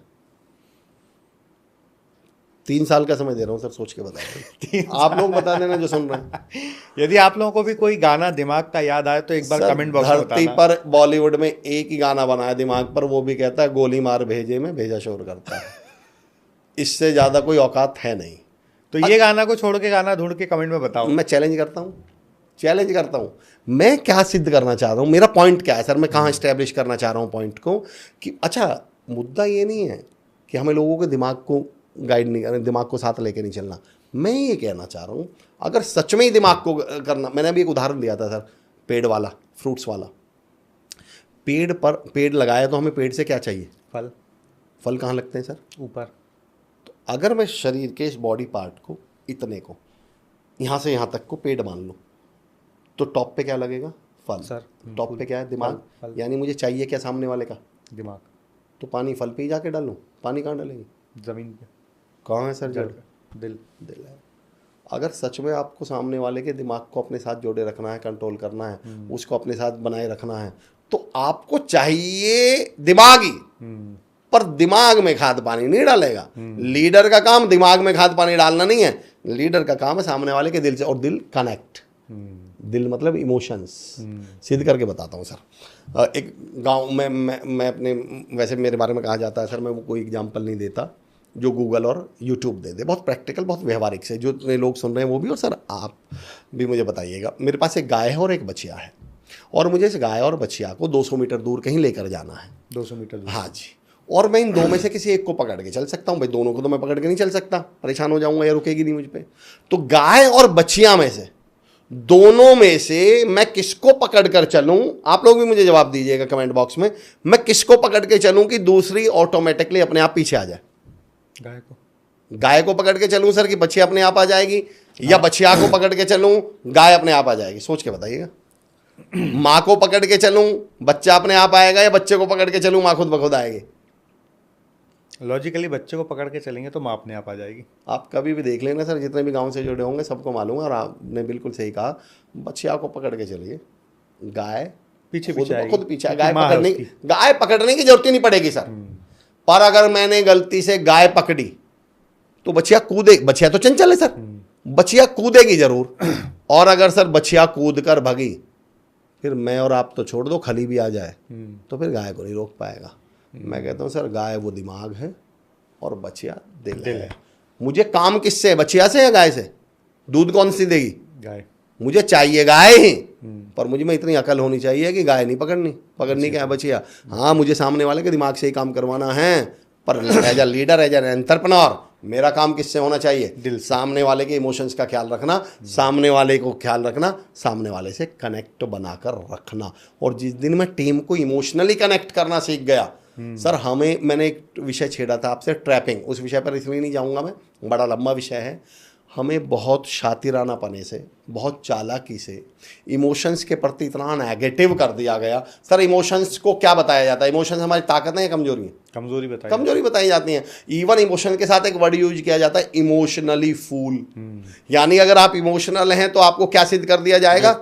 ये सामने वाले को मालूम था कि अगर ये इमोशंस की वैल्यू समझ गए तो ये आपस में बॉन्ड मजबूत हो जाएगा, टीम मजबूत हो जाएंगी। लोग, फिर लीडर ये डायलॉग बंद कर देंगे कि मुझे रिजल्ट चाहिए, वो कहेंगे नहीं मुझे टीम चाहिए, टीम अपने आप रिजल्ट लाएगी। और मैं ये जो इमोशनली फुल वाली बात है, मैं कहता हूँ सर, दुनिया की सबसे बड़ी ताकत इमोशंस में है। इमोशंस हमारी कमजोरी नहीं है सर, इमोशंस क्या हमारी स्ट्रेंथ है। सिद्ध करके बताता हूँ सर, आपने पुरानी हिंदी फिल्में देखी होंगी सर, 4, 5, 10, 12 गुंडे हीरो को पीट रहे हैं। हीरो मतलब बेहोश होने वाला है, खून लथपथ हो रहा है, गिरने वाला है, बेहोश, मतलब ये समझ लो बस मरने वाला है। तभी हीरो के अंदर इमोशन जागते हैं। हीरो को याद आता है, मेरे बाप को इन्होंने फांसी पर चढ़ाया था, रिश्वत के केस में इन्होंने झूठा फंसाया था, मेरी माँ को ये उठा के ले गए थे, बहन के साथ इन्होंने बदतमीजी की थी। वही मरा हुआ हीरो वापस खड़ा होता है और उन 10-15 गुंडों को मार देता है, खुद जिंदा हो जाता है। इमोशंस हमारी कमजोरी है, ताकत है सर। कहाँ से आ गई इतनी ताकत? इमोशंस। हमारे अंदर सबसे ज़्यादा ताकत ही कब आती है सर? जब हम उस काम इमोशनली कनेक्टेड हों उससे। जब हम किसी काम से क्या हो सर, इमोशनली कनेक्टेड हो। जब मैं गोल सेटिंग पे बात करता हूं तो गोल सेटिंग पर मैं एक टूल देता हूं सर, और ये हर लीडर हर एंटरप्रेन्योर से कह रहा हूं, अपनी टीम को, आपने सवाल ये था कि हम टीम को कनेक्ट कैसे रख सकते हैं सर, टीम के पास उस काम के लिए कोई ना कोई इमोशनल कनेक्ट होना चाहिए। आपने गोल के बारे में एक थ्योरी सुनी होगी, goal has to be smart. मेरी अपनी थ्योरी है sir, goal has to be clear. एक तो मैंने बात की थी क्लैरिटी पे, CLEAR, इसमें केवल सारे पॉइंट्स में नहीं जा रहा, ई पर आता हूं, CLE, और ई का मतलब है सर इमोशनल कनेक्ट। जो गोल आपका है, एक लड़का कह रहा है मुझे IAS बनना है, क्यों बनना है? क्योंकि भाई मुझे बस IAS बनना है। एक लड़का कह रहा है मुझे IAS बनना है, क्यों बनना है? क्योंकि एक IAS ने, और ये घटना आपने बहुत पढ़ी भी होंगी सर, क्योंकि एक IAS ने उसके पापा जी को धक्के मारकर बदतमीजी के साथ बाहर निकाल दिया था कमरे से। मैं चुनौती देता हूं सर, दोनों बराबर मेहनती हुए तो भी उसके बावजूद IAS बनने की पॉसिबिलिटी किसकी ज़्यादा है? जो इमोशनल, जिसके पास वो इमोशनल कनेक्ट है, इमोशनल कारण है। कई लोगों को मैंने देखा है कि मेहनत करनी है, पैसा कमाना है। क्यों कमाना है? क्योंकि मेरे पापा जी को मेरी बहन की शादी में ज़मीन बेचनी पड़ी थी और हमारी बड़ी बेइज्जती हुई थी, और अब उसे लगता है कि वो ज़मीन वापस पापा जी को बेच कर दूंगा, खरीद कर दूंगा। मैं लिख के दे सकता हूँ, दुनिया की कोई ताकत उस लड़के को कामयाब होने से नहीं रोक सकती। आपने अभी 3-4 दिन पहले एक खबर पड़ी होगी, एक साहब हैं जिन्होंने 500 करोड़ की कंपनी बनाई, और आज उन्होंने वो ज़मीन खरीदी है जिस ज़मीन में उनकी माँ मजदूरी किया करती थी। सर, जब हमारे पास कोई इमोशनल कनेक्ट है, मैं लोगों से पूछता हूँ, क्या आपका जो विज़न है, जो आपका ड्रीम है, जो वो 100 करोड़ आपका सपना है, वो जो कंपनी आपकी है, क्या आप उस कंपनी को अपनी टीम की कंपनी बना पाए? अगर आप उस कंपनी को उस अपनी टीम की कंपनी बनवा पाए तो वो 100 करोड़ तक आप पहुंचने वाले हैं। और सही बताऊं तो ही आप एंटरप्रेन्योर हैं, नहीं तो अभी भी आप एक एम्प्लॉय माइंडसेट के साथ। एक्चुअली जब आप किसी पोजीशन पे आते हैं ना सर, तो उससे पहले ये पूछिए क्या वो माइंडसेट मेरे अंदर है। एक अलग उदाहरण है, फिर कनेक्ट करूंगा सर, बिल्कुल अलग उदाहरण। जो इंसान सुबह काम करे और शाम तक काम करके शाम को पैसे मांग ले, आप उसे क्या बोलेंगे? बिजनेसमैन? मजदूर? मजदूर। जो महीने में पैसे मांगता है वो कौन है सर? वेतनभोगी। वेतनभोगी, एम्प्लॉय या नौकर। और जो साल 2 साल 4 साल में जाके हिसाब किताब करता है उसे बोलते हैं सर बिजनेसमैन और एंटरप्रेन्योर। तो जैसे ये कमाई को लेकर है ना, वैसे ही ये टीम को लेकर भी है। अगर आपके सारे सपने अपने ही अंदर हैं, आप तो सपना देखना जानते हैं, पर आप उस सपने को अपनी टीम में ट्रांसफर करना नहीं जानते, आप उस सपने को टीम का सपना बनाना नहीं जानते, तो आप इंडिविजुअली बहुत कामयाब हो सकते हैं। फिर मैं बेहतर सजेशन ये दूंगा आपको कि आप किसी कंपनी में हाईली पेड एम्प्लॉय बन जाइए, ज़्यादा अच्छा है। फिर आप 1 लाख की सैलरी से 10 लाख पे जरूर पहुंच जाएंगे, पर आप फिर 100 करोड़ वाले एंटरप्रेन्योर नहीं बन पाएंगे। वो एंटरप्रेन्योर तो वो बनेगा जो एंटरप्रेन्योर का मतलब ये होता है जो अपने सपनों को दूसरों की आंखों में दिखवा पाए। वाह, जो 2 आंखों के सपने को 100 आंखों का सपना बना दे सर, वो एंटरप्रेन्योर है। क्या बात है, मजा आ गया। और अगर आपने 2 आंखों के सपने को 100 आंखों का सपना नहीं बना पाया तो फिर आपके लिए 100 हाथ भी काम नहीं करने वाले। और जब आपके लिए 100 हाथ काम नहीं करेंगे, जब आपका सपना पूरा करने के लिए 100 पैर घर से ना निकलें, जब आपका सपना पूरा करने के लिए 100 हाथ दिन में काम ना करें, और जब वो सपना 2 आंखों का रात को 100 आंखें ना देखें, तो फिर वो सपने पूरे होते हैं। लाजवाब जवाब दिया सर। फिर आप टीम नहीं हैंडल कर रहे हैं। बहुत लाजवाब, मतलब जवाब सुनने के बाद है ना, खो गया था मैं फिल्म में। मतलब ऐसा विजुअलाइजेशन हो रहा था जो आप बातें बोल रहे थे ना, जी जी जी, तो लग रहा था किसी दूसरी दुनिया में पहुंच गया हूं मैं। क्या बात है सर, बहुत अच्छी है सर आपका ना, क्योंकि मैंने आपको भी देखा है, और ये आपकी कला भी है, और ये आपका, मैं तो कहता हूँ विजन भी है, और उससे बड़ी ये आपका कैरेक्टर है सर। कला से भी बड़ा आपका दोनों अंतर है। कला सीखी जा सकती है, कैरेक्टर होता है, या तो है वो और या वो नहीं है। तो मैं ये कहता हूँ कि अगर आप लीडर बन रहे हैं, आप एक एंटरप्रेन्योर बन रहे हैं, तो अपनी टीम को अगर आप कनेक्ट करना जानते हैं, आप उन्हें जोड़े रखना जानते हैं। और टीम की ताकत पे तो सर मैं जब मैं लीडरशिप पे और टीम पर सेशन लेता हूँ तो मैं तो लोगों को बताता हूँ कि ताकत ही किसके अंदर है? टीम के अंदर। इंडिविजुअली आप कितने भी टैलेंटेड हो सर, मैं एक एग्जांपल दिया करता हूँ टीम के ऊपर कि इंडिविजुअली टैलेंटेड होने की वजह से आप विधायक तो बन सकते हैं चुनाव जीत कर, मंत्री बनने के लिए तो पार्टी का जीतना जरूरी है, मंत्री बनने के लिए टीम का जीतना जरूरी है, कंपनी का जीतना जरूरी है, फिर आप सारी जिंदगी विधायक तो रह जाएंगे। लेकिन अगर मंत्री बनना है अगर आपको मुख्यमंत्री बनना है तब तो पार्टी से ही जीतना जरूरी है, पार्टी नहीं जीती तो आप मुख्यमंत्री कैसे बन जाएंगे। तो मेरा पॉइंट ये है कि ये जो इंडिविजुअल वाले केस हैं, एक्चुअली एक समस्या हमारे समाज के तौर पे भी, ट्रैपिंग के माध्यम से भी हमारे दिमागों में एक टर्म बैठा दी गई है सर, इंडिपेंडेंट, बी इंडिपेंडेंट। और पिछले 10 साल में ये जहर घोला जा रहा है, वो हाउसवाइफ के दिमाग में बैठाया जा रहा है तुम दूसरों पे डिपेंडेंट हो, तुम्हें अपना खर्चा भी किससे लेना पड़ता है, दूसरों से लेना पड़ता है। यूथ को क्या बताया जा रहा है, तुम इंडिपेंडेंट हो। हर एक को क्या बताया जा रहा है, देखो इंडिपेंडेंट शब्द का अर्थ हमने गलत निकाल लिया।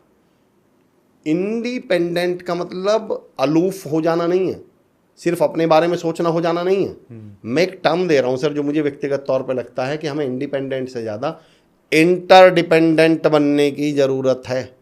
इंटरडिपेंडेंट, परस्पर निर्भर, जैसा प्रकृति ने हमें बनाया ही था, हम तो शुरू से सब पे डिपेंडेंट ही सर। इस धरती पर मैं चुनौती के साथ कहता हूं लोगों से, चुनौती के साथ, आप मुझे कोई एक व्यक्ति या एक चीज ढूंढ कर लाओ, एक चीज कह रहा हूं मैं, व्यक्ति तो छोड़ दो, आप एक चीज ढूंढ के ला दो जो दूसरे पर निर्भर ना हो।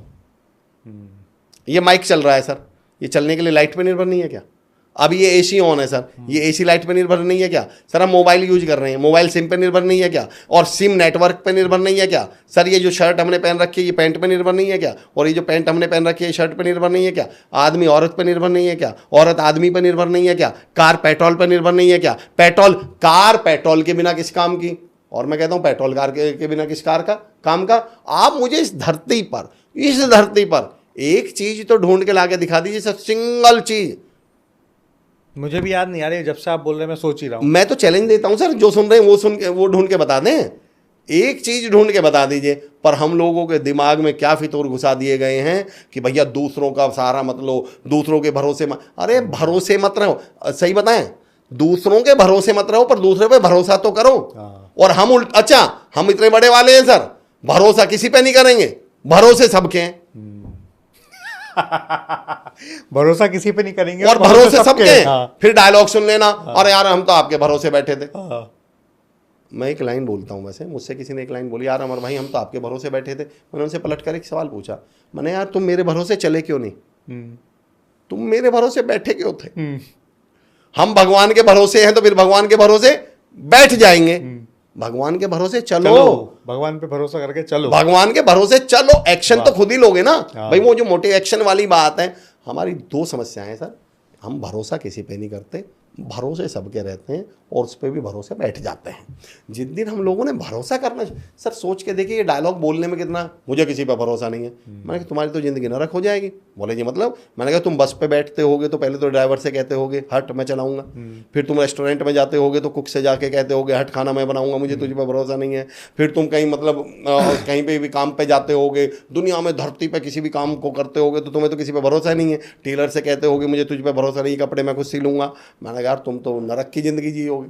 फिर तुम फ्लाइट में जाओगे, तुम कहोगे मुझे पायलट पर भरोसा नहीं है। इस दुनिया में बिना भरोसे के जिंदगी चल पाएगी क्या सर? नरक बन जाएगी, नरक। तो ये जो और ये मैंने कहा ना सर ट्रैपिंग है, ये लोग चाहते थे।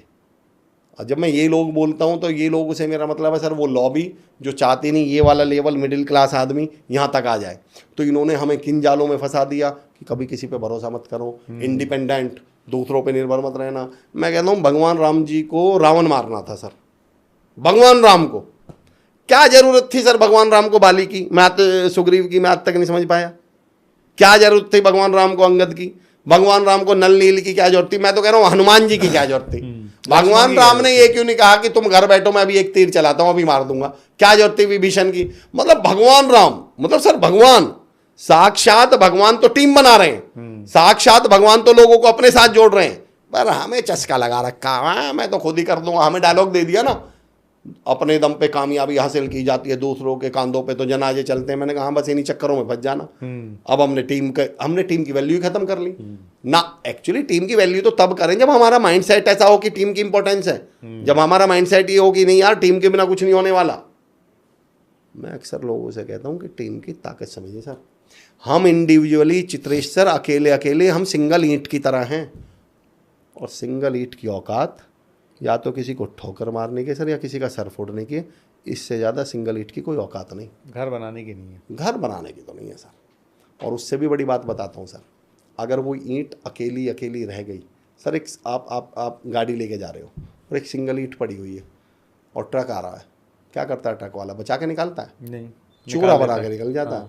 लेकिन वही सेम ईंट 1000 ईंटों के साथ इकट्ठी होकर रखी होती तो अब ये चट्टा कहलाता है और ट्रक वाला 6 फुट दूर से निकलता है। हाँ। मैं लोगों से कहता हूँ खुद भी सुरक्षित रहना चाहते हो तो ईंटों के साथ रहिए, चट्टा के साथ रहिए। और आपने एक बहुत बड़ी बात कही, सिंगल ईंट किसी का सर फोड़ेगी केवल, लेकिन सर जब वही ईंट बाकी अपनी जैसी ईंटों के साथ मिल जाती है सर, वो या तो मकान बन जाती है, या मंदिर बन जाती है, मस्जिद बन जाएगी, हॉस्पिटल बन जाएगी, गुरुद्वारा बन जाएगी, मंदिर बन जाएगी, चर्च बन जाएगी, गुरुद्वारा बन जाएगी। और जो ईंट अभी तक सर फोड़ने के काम आ रही थी अब दुनिया उसी के सामने सर झुकाएगी। तो जिस दिन हम टीम की वैल्यू समझ गए, वैसे भी सर एक अकेला आदमी किसी का मर्डर कर सकता है या नहीं कर सकता है? एक अकेला आदमी विनाश कर सकता है सर। एक अकेला आदमी किसी को पैदा कर सकता है? नहीं। पैदा करने के लिए कम से कम 2 चाहिए सर, टीम चाहिए। इस पृथ्वी पर निर्माण के लिए टीम चाहिए सर, विध्वंस के लिए नहीं। विध्वंस के लिए तो आप अकेले ही काफी हो, विध्वंस तो अकेला ही आदमी बर्बाद कर देगा। पर अगर निर्माण करना है, सृजन करना है, आपको कोई चीज बनानी है तो टीम की जरूरत पड़ेगी। और मैं तो अक्सर कहता हूँ सर, सबसे ज्यादा मैं कौन सा जानवर करता है सर? बकरी। सबसे ज्यादा बलि कौन से जानवर की चढ़ती है? बकरी। मैं कहता हूँ ज्यादा मैं करोगे कोई बलि चढ़ा जाएगा। अगर ज्यादा मैं करी कोई बलि चढ़ा देगा सर। हाँ, आपने कभी हाथी की साउंड नोटिस किया सर? जब हाथी चिंगाड़ता है, कभी नोटिस करना सर, हाथी कैसे चिंगाड़ता है? साउंड पे गौर करिए सर, हम की साउंड आ रही है। कभी सुना हाथी की बलि किसी ने चढ़ा दी हो? हम बन जाइए हम। एंटरप्रेन्योर का काम क्या है सर? एंटरप्रेन्योर का काम मैं को हम बनाना है। पर यहां सबसे बड़ा अफसोस क्या है, समस्या क्या है? वो एंटरप्रेन्योर खुद ही मैं बने बैठा है। वो हर बात में तो मैं बताता है, मैंने ये कर दिया, मैंने वो बता दिया। जिस दिन हमारा एंटरप्रेन्योर, हमारा लीडर, मैं अक्सर कहा करता हूं सर, लीडरशिप का सबसे बड़ा गुण है क्रेडिट देना। चाहे वो एंटरप्रेन्योर। सर टीम बनती कैसे है? जब आप सक्सेस का क्रेडिट किसको दे दो? टीम को। एप्रिसिएशन दो, एप्रिसिएशन दो। एप्रिसिएशन पे तो चलिए आपने बड़ा कमाल का टॉपिक छेड़ दिया, तो मैं एप्रिसिएशन पे आऊँगा, लेकिन उससे पहले मैं क्रेडिट पे बताता हूँ सर। मैं थोड़ा बहुत जो ऑब्जर्व करता हूँ सर, शब्दों पे जो काम करता हूँ, जो बारीक चीज़ें ऑब्जर्व करने की कोशिश करता हूँ। एक लाइन बीच में बोलना चाहूँगा सर, आप इजाज़त दो तो। सर कल ही मैं जब लोगों से चर्चा हुई कि कल हमारे अमर जी आ रहे हैं पॉडकास्ट के लिए जी, तो उन्होंने बोला क्या परिचय है उनका, जो नहीं जानते थे। जी। तो मैंने कहा नज़र सबके पास होती है, पर जो नज़रिया अमर जी के पास है वो किसी के पास नहीं होता है। अरे सर, तो आप क्रेडिट की बात कर रहे थे सर। हाँ जी, क्रेडिट। लीडर कहाँ गलती कर रहे हैं? हालांकि मैं सर उन्हें लीडर भी नहीं बोलता, मैं उन्हें बोलता हूँ सीनियर। अगर आप देखिए सर, मैंने कहा ना मैं उस व्यक्ति को दोस्त बोलूंगा ही नहीं जिन्होंने वक्त पे छोड़ दिया। दोस्त तो कहलाते ही कब? जब बुरे वक्त पे। तो लीडर तो आप तब कहलाओगे ना जब आप में गुण होगा। अगर वो गुण ही नहीं है तो आप सीनियर हो उसके। और सीनियर तो सर उम्र की वजह से भी हो जाता है आदमी। भाई हम बड़ा किसको बोल देते हैं? 2 भाई हैं, एक हुआ था 1999 में पैदा, एक 2000 में पैदा हुआ, तो बड़ा कौन सा है? 99 वाला। तो इस गुण की वजह से बड़ा थोड़ी है। ये तो इसलिए बड़ा कि पहले पैदा हो गया था। हाँ। आप किसी डिपार्टमेंट में किसी से पहले ज्वाइन कर गए थे, आप सीनियर हो गए। सीनियर होना और लीडर होना, हम इन दोनों में भी अंतर नहीं समझते सर। मेरा एक टॉपिक है सर, जब मैं लीडरशिप पे बात करता हूँ, मैं कहता हूँ पुराना होना और अनुभवी होना, इन दोनों में जमीन आसमान का अंतर है। जब कोई बोलता है ना सर मैं 10 साल, मुझे इस इंडस्ट्री में 10 साल हो गए, तो मैं एक सवाल पूछता हूँ। मैंने कहा साहब आप इस इंडस्ट्री में 10 साल पुराने हैं या 10 साल अनुभवी हैं? बोले सर दोनों एक ही तो मतलब। मैंने कहा ना भाई साहब, हैं दोनों एक मतलब नहीं है। पुराना होना ज्वाइनिंग से मतलब है, अनुभवी होना कर्म से मतलब है, एक्शन से मतलब है, व्यवहार से मतलब है, स्किल से मतलब है। जरूरी नहीं है हर 10 साल पुराना 10 साल अनुभवी भी हो। सर एक डॉक्टर बना था 2005 में, दूसरा डॉक्टर बना था 2010 में। पुराना कौन सा है? पहले वाला। जो 2005 में बना था उसने, जो 2005 में बना था उसने 10 ऑपरेशन किए आज तक। जो 2010 में बना था उसने 100 ऑपरेशन किए हैं। अनुभवी कौन सा है? दूसरा वाला। तो आप 2005 वाले को पुराना तो कह सकते हो, अनुभवी नहीं कह सकते। अनुभव का मतलब है आपने काम कितना किया, उस काम से सीखा कितना, उसको रेक्टिफाई कितना किया, लर्निंग कितनी ली, स्किल्स कैसे कितनी डेवलप की। तो मैं ये कहता हूँ आप सीनियर हो सकते हो, लीडर नहीं हो सकते। आप एंटरप्रेन्योर नहीं हो, आप पर कहीं से पैसा आ गया। आप ये तो कह सकते हो आप पैसे वाले हो इसलिए आपने कंपनी शुरू कर दी, पर आप एंटरप्रेन्योर हो इसकी गारंटी मैं नहीं ले रहा हूं। इसकी गारंटी तो तब होगी जब आपको टीम बिल्ड करनी आती होगी, टीम हैंडल करनी आती होगी, टीम को आप वो मोटिवेशन दे सकते हो। तो मैं जो क्रेडिट की बात कर रहा था सर, क्रेडिट कितनी, मतलब मैं कहता हूँ अगर लीडर इस बात को समझ ले सर हम 100 रुपये का प्रसाद लेते हैं, मान लो 100 रुपये के लड्डू आए 20 और हम मंदिर पहुँचे, प्रसाद किसके लिए लिया था हमने? भगवान की। उन 100 रुपये के प्रसाद में से 20 लड्डू में से भगवान पे चढ़ाते कितना सर? इतना सा, एक का भी आधा, एक का भी आधा, इतना सा लड्डू। बाकी 19 लड्डू का क्या होता है सर? हम बाहर बांट देते हैं, हम लोगों में बांट देते, या तो हमने खा लिया, बाहर भिखारी बैठे थे। मैं कहता हूँ सर जो 20 लड्डू में से जो आधा या एक ले वो भगवान है, और जो बाकी के 19 ले वो भिखारी है। इतने क्रेडिट में से जो इतना सा ले वो लीडर है, और जो बाकी का बांट दे वो है लीडर। आप क्या कर रहे हो? आप इतना सारा लड्डू मैं ही ले लूं, फिर आप तो भिखारी बन गए, आप लीडर कहाँ हो? ठीक बात। आप एंटरप्रेन्योर कहाँ हो? जिस दिन हमने क्रेडिट बांटना शुरू कर दिया उस दिन हम लीडर बन जाएंगे, उस दिन आप और उस दिन आपको टीम को कुछ कहना नहीं, फिर ये शिकायत नहीं करनी पड़ेगी टीम सुनती नहीं है, फिर ये शिकायत नहीं करनी पड़ेगी मेरी टीम मानती नहीं है, टीम काम नहीं करती। काम इस पे एक लाइन याद आई सर, एक बिजनेसमैन के पास गए तो बोलते भैया हमारी टीम है 2 बार पंच, 1 बार 2 बार पंच, 1 बार लंच, लाइफ और टंच। लाइफ और टंच जो आपने बात बोली। लेकिन मैं ये कह दूं फिर आप कभी नहीं बन पाएंगे सरपंच। हाँ, वो ये तकलीफ में ही बता रहा था सर। मैं उल्टा कहता हूँ सर, मैं माफ़ी के साथ एक लाइन कहता हूँ सर, मैं ये बात वैसे तो पेरेंट्स से कहता हूँ पर मैं लीडर से भी कहता हूँ। क्यों बुरा मानूं मैं अपने बच्चों का? ये तो घर घर की कहानी है, और जो कमियां मेरे बच्चों में हैं वो तो सारी खानदानी हैं। मैं अगर आपकी टीम में ये कमियां हैं, ये कमियां टीम में थोड़ी हैं सर। भाई एक बात तो बताओ, टीम आपके साथ पैदा हुई थी क्या? या तो आपने इस टीम को चुना है और या आपने इस टीम को बनाया है, तो दोनों शिष्टाचार हो या भ्रष्टाचार हो सर, ये तो टॉप टू बॉटम चलता है। या तो आपको टीम ढंग की चुननी नहीं आती, और या आपको ठीक ढंग की टीम मेंटेन करनी नहीं आती। इसके दो ही तो अर्थ हैं। ऐसा तो हो नहीं सकता किसी ने कनपटी पे पिस्टल रख के आपकी टीम में आ गया हो कि नहीं अमर चौधरी जी मुझे लो टीम में, ऐसा तो मैं मान ही नहीं सकता। तो वो जो सिस्टम है वो टीम आपको देख रही होगी। या 2 पॉइंट जोड़ दूं सर, एक्चुअली क्या होता है, हमें लगता है कि लोग यहाँ से सीखते हैं। सच्ची बात ये सर, लोग यहाँ से सीखते हैं, ऑब्जर्व करते हैं, आप क्या कर रहे हो, वो देखते हैं आप क्या कर रहे हो एज ए लीडर। आप टाइम पे नहीं आ रहे, टीम टाइम पे नहीं आई। मैंने आज तक लीडर ऐसी टीम नहीं देखी जो लीडर टाइम पे आ रहा हो, टीम टाइम पे नहीं आती होगी।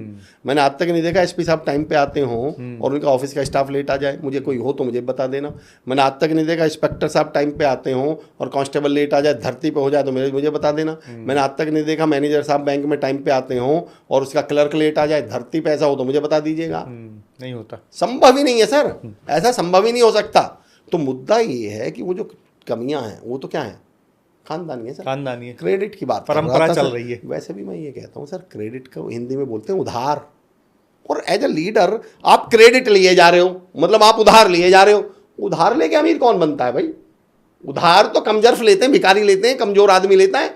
तो अगर आप ही क्रेडिट लेते रहे तो आप लीडर थोड़ी हैं, फिर आप एंटरप्रेन्योर थोड़ी हैं। आप तो मैं तो कहता हूँ आप होंगे कोई, पर लीडर या एंटरप्रेन्योर तो नहीं। और क्रेडिट पे मैं जो मुझे क्रेडिट पे एक एग्जाम्पल मुझे बड़ा पसंद है सर। एक एसडीएम साहब ने एग्जाम्पल दिया था।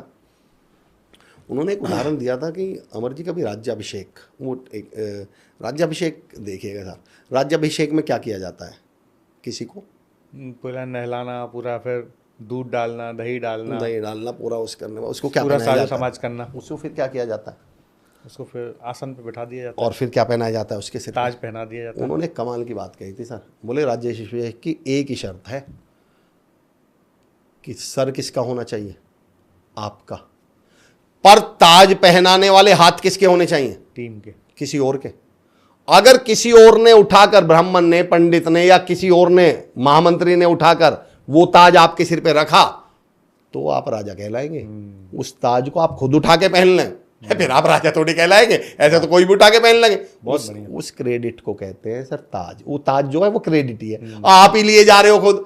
क्रेडिट तब माना जाता है जब टीम दे, जब कोई और कहे कि यार हमारा बॉस बहुत शानदार है, यार हमारे सर बहुत शानदार, तो वो आपका राज्याभिषेक हुआ।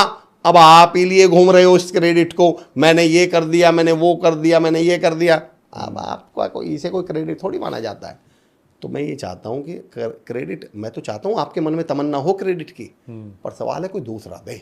तो आप लीडर बनोगे, तो आप एंटरप्रेन्योर बनोगे। तो सर बेसिकली जो गलतियां हैं ना, वो बिहेवियरल गलतियां हैं हमारे एंटरप्रेन्योर्स की, हमारे लीडर्स की जो गलतियां हैं, टीम को हम कनेक्ट नहीं कर पा रहे। क्यों नहीं कर पा रहे? या तो अपना सपना, वो 2 आंखों का सपना उनका सपना नहीं बन पा रहा है, या वो जो इमोशनल कनेक्ट है वो उन तक नहीं पहुंच पा रहा है। और जो तीसरा और सबसे महत्वपूर्ण जो मैं कह रहा था, वो लीडरशिप दिल से की मैंने बात की थी सर, LDS में कलाम साहब, ये आइडिया कहाँ से आया मन में, मेरे ख्याल सबसे पहले कब आया था, जब कलाम साहब शांत हुए, उनकी डेथ हुई सर। कलाम साहब मतलब भारत के सबसे बड़े वैज्ञानिक जिनको माना जाता है, जिन्होंने अग्नि मिसाइल बनाई, तमाम तरह की मिसाइलें बनाई, और जब उनकी डेथ हुई और मैं टीवी पर खबरें देख रहा हूँ सर, उनकी मिसाइल्स के बारे में उन्होंने क्या क्या बनाया उस बारे में बात ही नहीं चल रही। बात चल रही है कि एक बार कलाम साहब के यहाँ, कलाम साहब के एक जूनियर आए और कलाम साहब को आकर बोले कि जी मुझे आज जल्दी छुट्टी चाहिए कि मुझे अपने बच्चों को म्यूजियम घुमा के लेने जाना है। कलाम साहब ने कहा ठीक है 5 बजे जाना है सर। बोले हाँ चलो ठीक है चले जाना।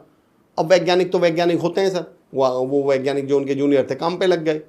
जब काम पे लग गए तो शाम को 5:45 बजे, 5:30 बजे की बात है, कलाम साहब बाहर से निकल रहे थे लैब के, तो वो देखते हैं जिस आदमी ने 5 बजे की छुट्टी मांगी हुई थी वो तो लैब में ही काम कर रहा है।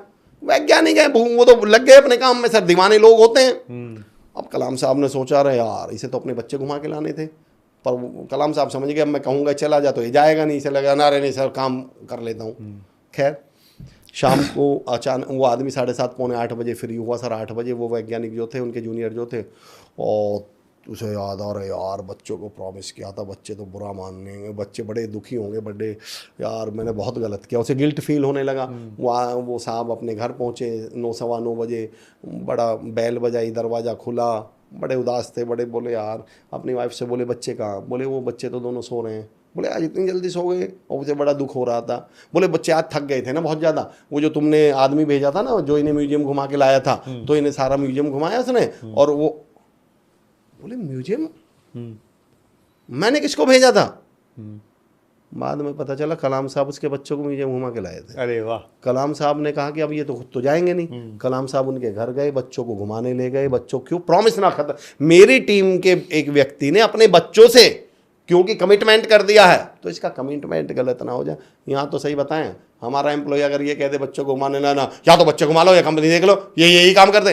अरे मैं कहता हूँ दोस्तों, आप ये समझे ही नहीं, सारा खेल किसका है? इमोशंस का। आप एक बार इमोशनली कनेक्ट हो जाते, दिमाग इनका आपके पीछे घूमता। मैं एक उदाहरण दिया करता हूँ सर, आप लोगों से काम की बात करो वो घर की कहानी सुनाएंगे, आप घर की बात करो वो काम की बात सुनाएंगे। वाह क्या बात बोली सर, मजा आ गया।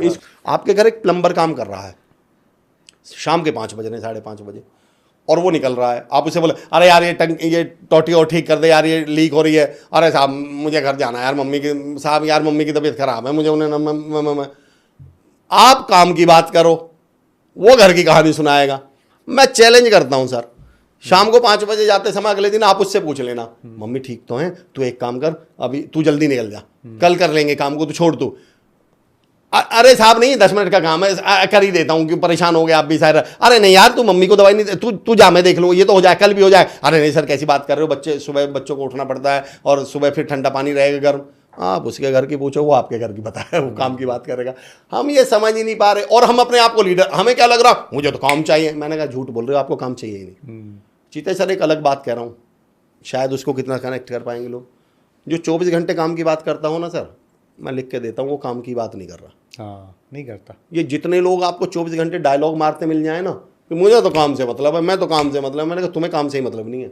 अगर आपको काम से मतलब होता तो आप इंसान की बात कर रहे होते, ये आप डायलॉगबाजी कर रहे हो, क्योंकि आप इंसानों को हैंडल करना नहीं जानते। आप उस आईने का सामना ही नहीं करना चाह रहे जो ये सच्चाई बयां करता है कि आप इंसानों के साथ काम करने के लायक ही नहीं है, इसलिए आप 24 घंटे डायलॉगबाजी किसकी कर रहे हो? काम की। मैं कहता हूं अगर आपको सच में फल चाहिए होते तो आप खाद पानी कहाँ डाल रहे होते? जड़ में डाल रहे होते। तो अगर आप सच में एंटरप्रेन्योर हैं, एंटरप्रेन्योर का काम केवल और केवल सा व्यवहार करना है, और उसका कोई काम है ही नहीं। व्यापार शब्द है ना सर, इसको अगर मैं थोड़ा सा लिबर्टी लूं तो मैं कहता हूं व्यापार से आप व्यापार कर पाओगे।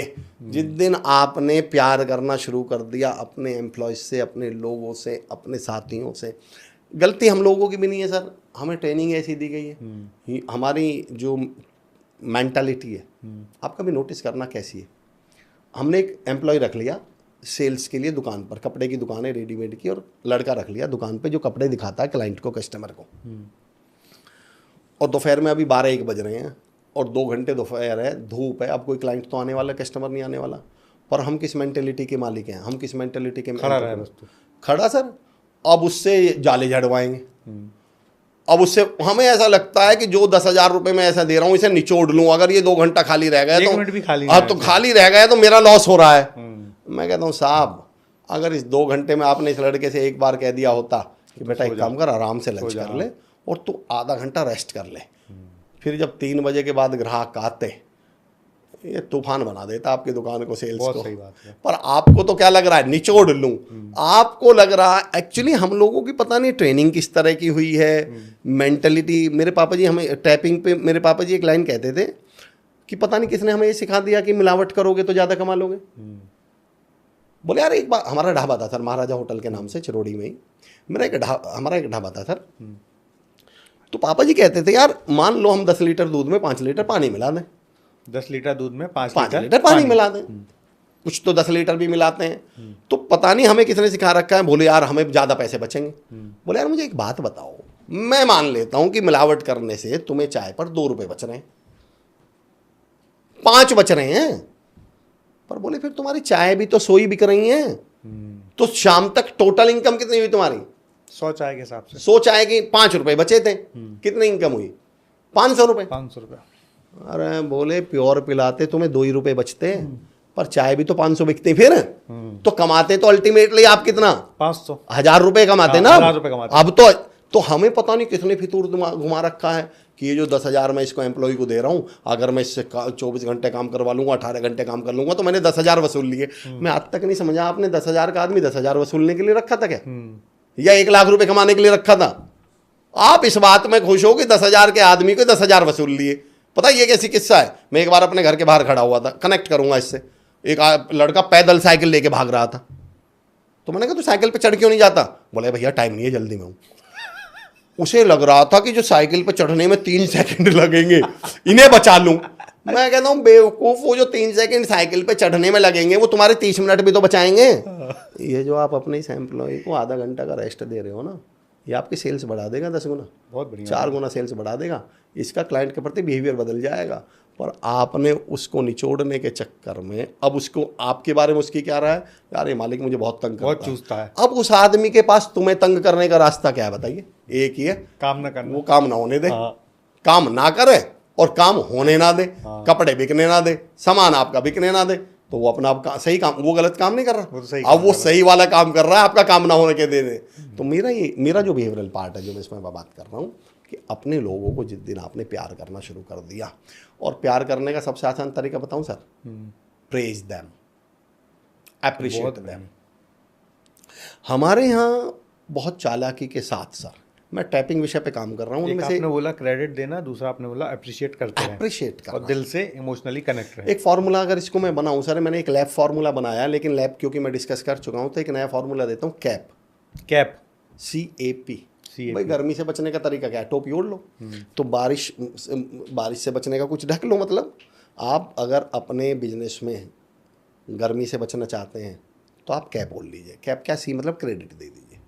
एक होता है सर एक्नॉलेज करना, टीम को क्रेडिट दे देना, एक्नॉलेज। एक्नॉलेज क्या होता है सर? आपने देखा सोशल मीडिया पे एक टर्म चलती है सर, मेंशन करना। भाई आप मेंशन नहीं कर रहे थे, फलां को लिखने को मेंशन कर दिया आपने। ये मेंशन करना क्या है? क्रेडिट देना, एक्नॉलेज करना ही तो है।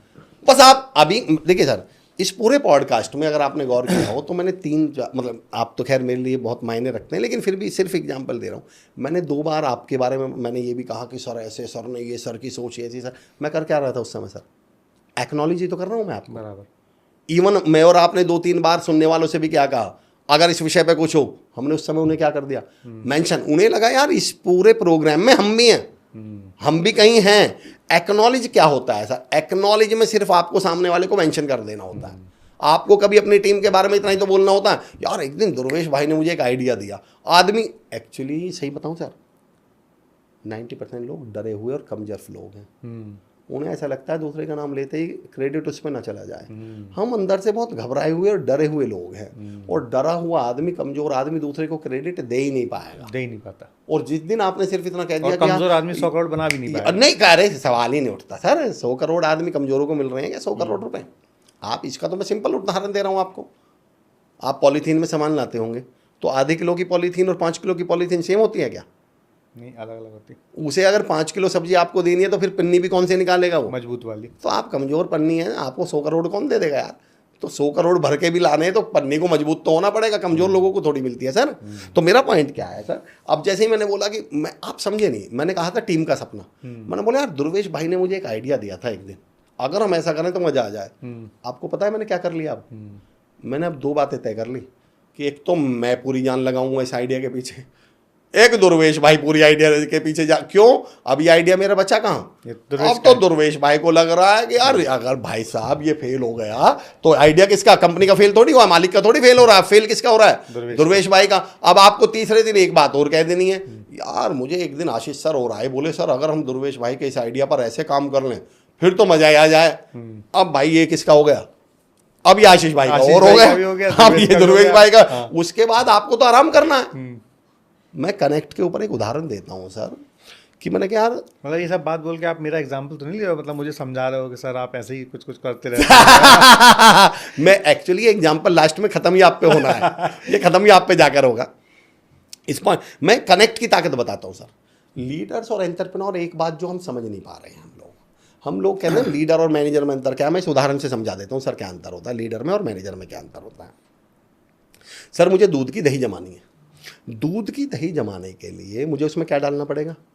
थोड़ा सा दूध और थोड़ा सा खट्टा करने के लिए खट्टा जावन यानी दही डालनी है। तो सर मैं दूध में अगर जावन या दही डाल दूं तो क्या जम जाएगी उसकी? दही। तो किसी भी टेम्परेचर पर डाल दूं, किसी भी ताप पे डाल दूं क्या उस दूध में? शायद ठंडा होने के बाद डालना है। नहीं, उल्टा होता है। अच्छा, हल्का सा गुनगुना, हल्का सा गर्म करने के बाद, गर्म करने का ठंडा होने पे ही डालना है। मतलब टेम्परेचर थोड़ा हाई होना चाहिए, ल्यूक वार्म होना चाहिए, थोड़ा सा ज़्यादा होना चाहिए।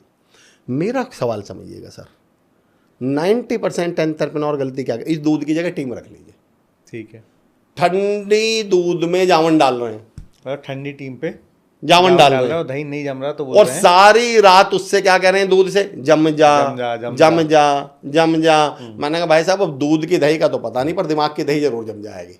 अब दूध की दही तो नहीं जमनी सर। मेरा अगला सवाल गौर से सुनिए सर, थोड़ा सा इसको गर्म करना, हल्का सा गुनगुना करना, उसके बाद जावन डालना, इसके बाद दूध की दही जमाने में हमारा कोई रोल है क्या? कोई रोल नहीं सर। एंटरप्रेन्योर को बस शुरू में टीम को गर्म करना है, टीम को कनेक्ट करना है, अपने सपने को टीम का सपना बनाना है।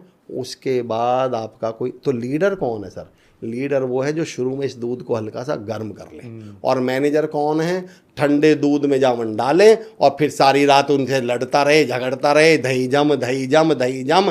फिर इन्हें किस चीज़ों में मजा आता है? दूसरों की इज्जत उतारने में। इन्हें मजा किसको आता है? दूसरों को ह्यूमिलेट करने में। इनको मजा किसमें? मैं कहता हूँ चलो आपने ह्यूमिलेट कर लिया, चलो उनकी इज्जत उतार ली, चलो उन्हें मीटिंग में डांट लिया, तो अब 100 करोड़ के हो गए क्या?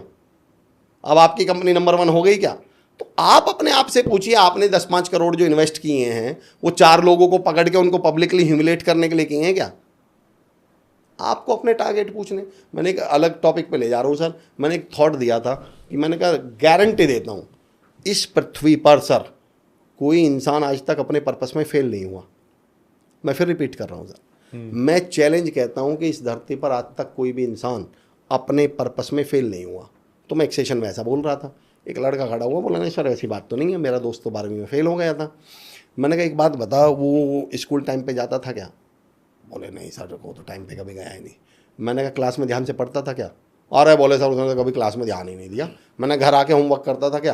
अरे बोले सर उसने कभी होमवर्क ही नहीं किए। मैंने कहा एग्जाम के दौरान पढ़ाई से पहले तैयारी करता था क्या? अरे बोले सर उसने तो कभी एग्जाम में पढ़ाई क्या, तैयारी तो छोड़ दो, उसने तो किताब उठा के भी नहीं देखी। मैंने कहा एक बात बता, जो कभी टाइम पे स्कूल नहीं गया, जितने घर आके होमवर्क नहीं किया, जितने कभी तैयारी नहीं की, क्लास में ध्यान से नहीं पढ़ा, मैंने कहा उसका पर्पस क्या था? फेल होना। तो मैंने कहा देख फेल होने में कामयाब हो गया ना। मैंने कहा झूठ मत बोल, उसका पर्पस ही फेल होना था, तो वो अपने पर्पस में कामयाब हुआ है। मैं कहता हूं अगर आप 10 करोड़ कमा के मीटिंग में लोगों को डांटना ही आपका पर्पस है तो आप अपने पर्पस में कामयाब हो कामयाब तो हो। सही। रोज डांट रहे हो 4 लोगों को, मजे आ रहे हैं आपके, और क्या चाहिए आपको? तो अगर आपका पर्पस सिर्फ कंपनी स्टेब्लिश आपने इसलिए की थी कि पहले 8 लोगों की टीम बनाऊंगा, फिर 4 लोगों में बैठ के ये बोलूंगा मेरी तो टीम काम ही नहीं करती, तो देखो आप अपने पर्पस में कामयाब हो रहे हैं यार, मजे आ रहे हैं आपके, फिर क्या की टेंशन है? बड़ी बहुत बहुत गहरी बात है सर, ये जो व्यक्ति ये समझ पाया ना, बड़ी गहरी बात है कि हम टीम तो हायर कर लेते हैं और 4 लोगों के साथ बैठ के बार बार अपनी टीम को डिफेम करते रहते हैं और गलत शब्दों का उच्चारण करते रहते तो आपका एक्चुअली पर्पस ही ये बताना है कि मैं तो बहुत मेहनती हूँ जी, मैं तो ये कर देता हूँ, मैं तो वो कर देता हूँ, मेरी टीम ऐसी है, तो इस पर्पस में तो आप कामयाब हो ही रहे हैं। हाँ, आपका पर्पस टीम से काम करवाना होता तो आप टीम से काम करवा लेते, पर आपका पर्पस ही नहीं है। डायलॉग बेशक आप मार रहे हो, पर आपका वो पर्पस है। मैंने कहा ना, जब आदमी बोलता है मुझे रिजल्ट चाहिए, मैंने कहा आपको रिजल्ट चाहिए ही नहीं भाई साहब। चाहिए होते तो आप रिजल्ट की बात ही नहीं कर रहे होते, आप टीम की बात कर रहे होते। जिसको फल चाहिए होते हैं वो जड़ों की बात करता है, फलों की बात नहीं करता है। तो मेरा पॉइंट ये है सर, जिसमें हम कनेक्ट कर रहे थे, पावर ऑफ पर्पस, उसमें मैं लेके आया था।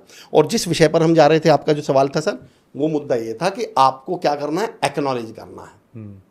लोगों को क्या कर दीजिए, क्रेडिट दे देना है, एक्नॉलेज करना है। और पी, और मेरा फेवरेट टॉपिक सर, मैं देखिए सर, जब मैं और आप यहाँ पॉडकास्ट में बात कर रहे हैं तो हम ये बात नहीं कर रहे हैं आप फंड कहाँ से रेज करें, हम ये बात कर रहे हैं कि व्यवहार, बिजनेस तो व्यवहार का ही तो खेल है सर। बिजनेस खेल ही किसका है सर, व्यवहार का है। तो पी होता है सर प्रेज करें, तारीफ करना।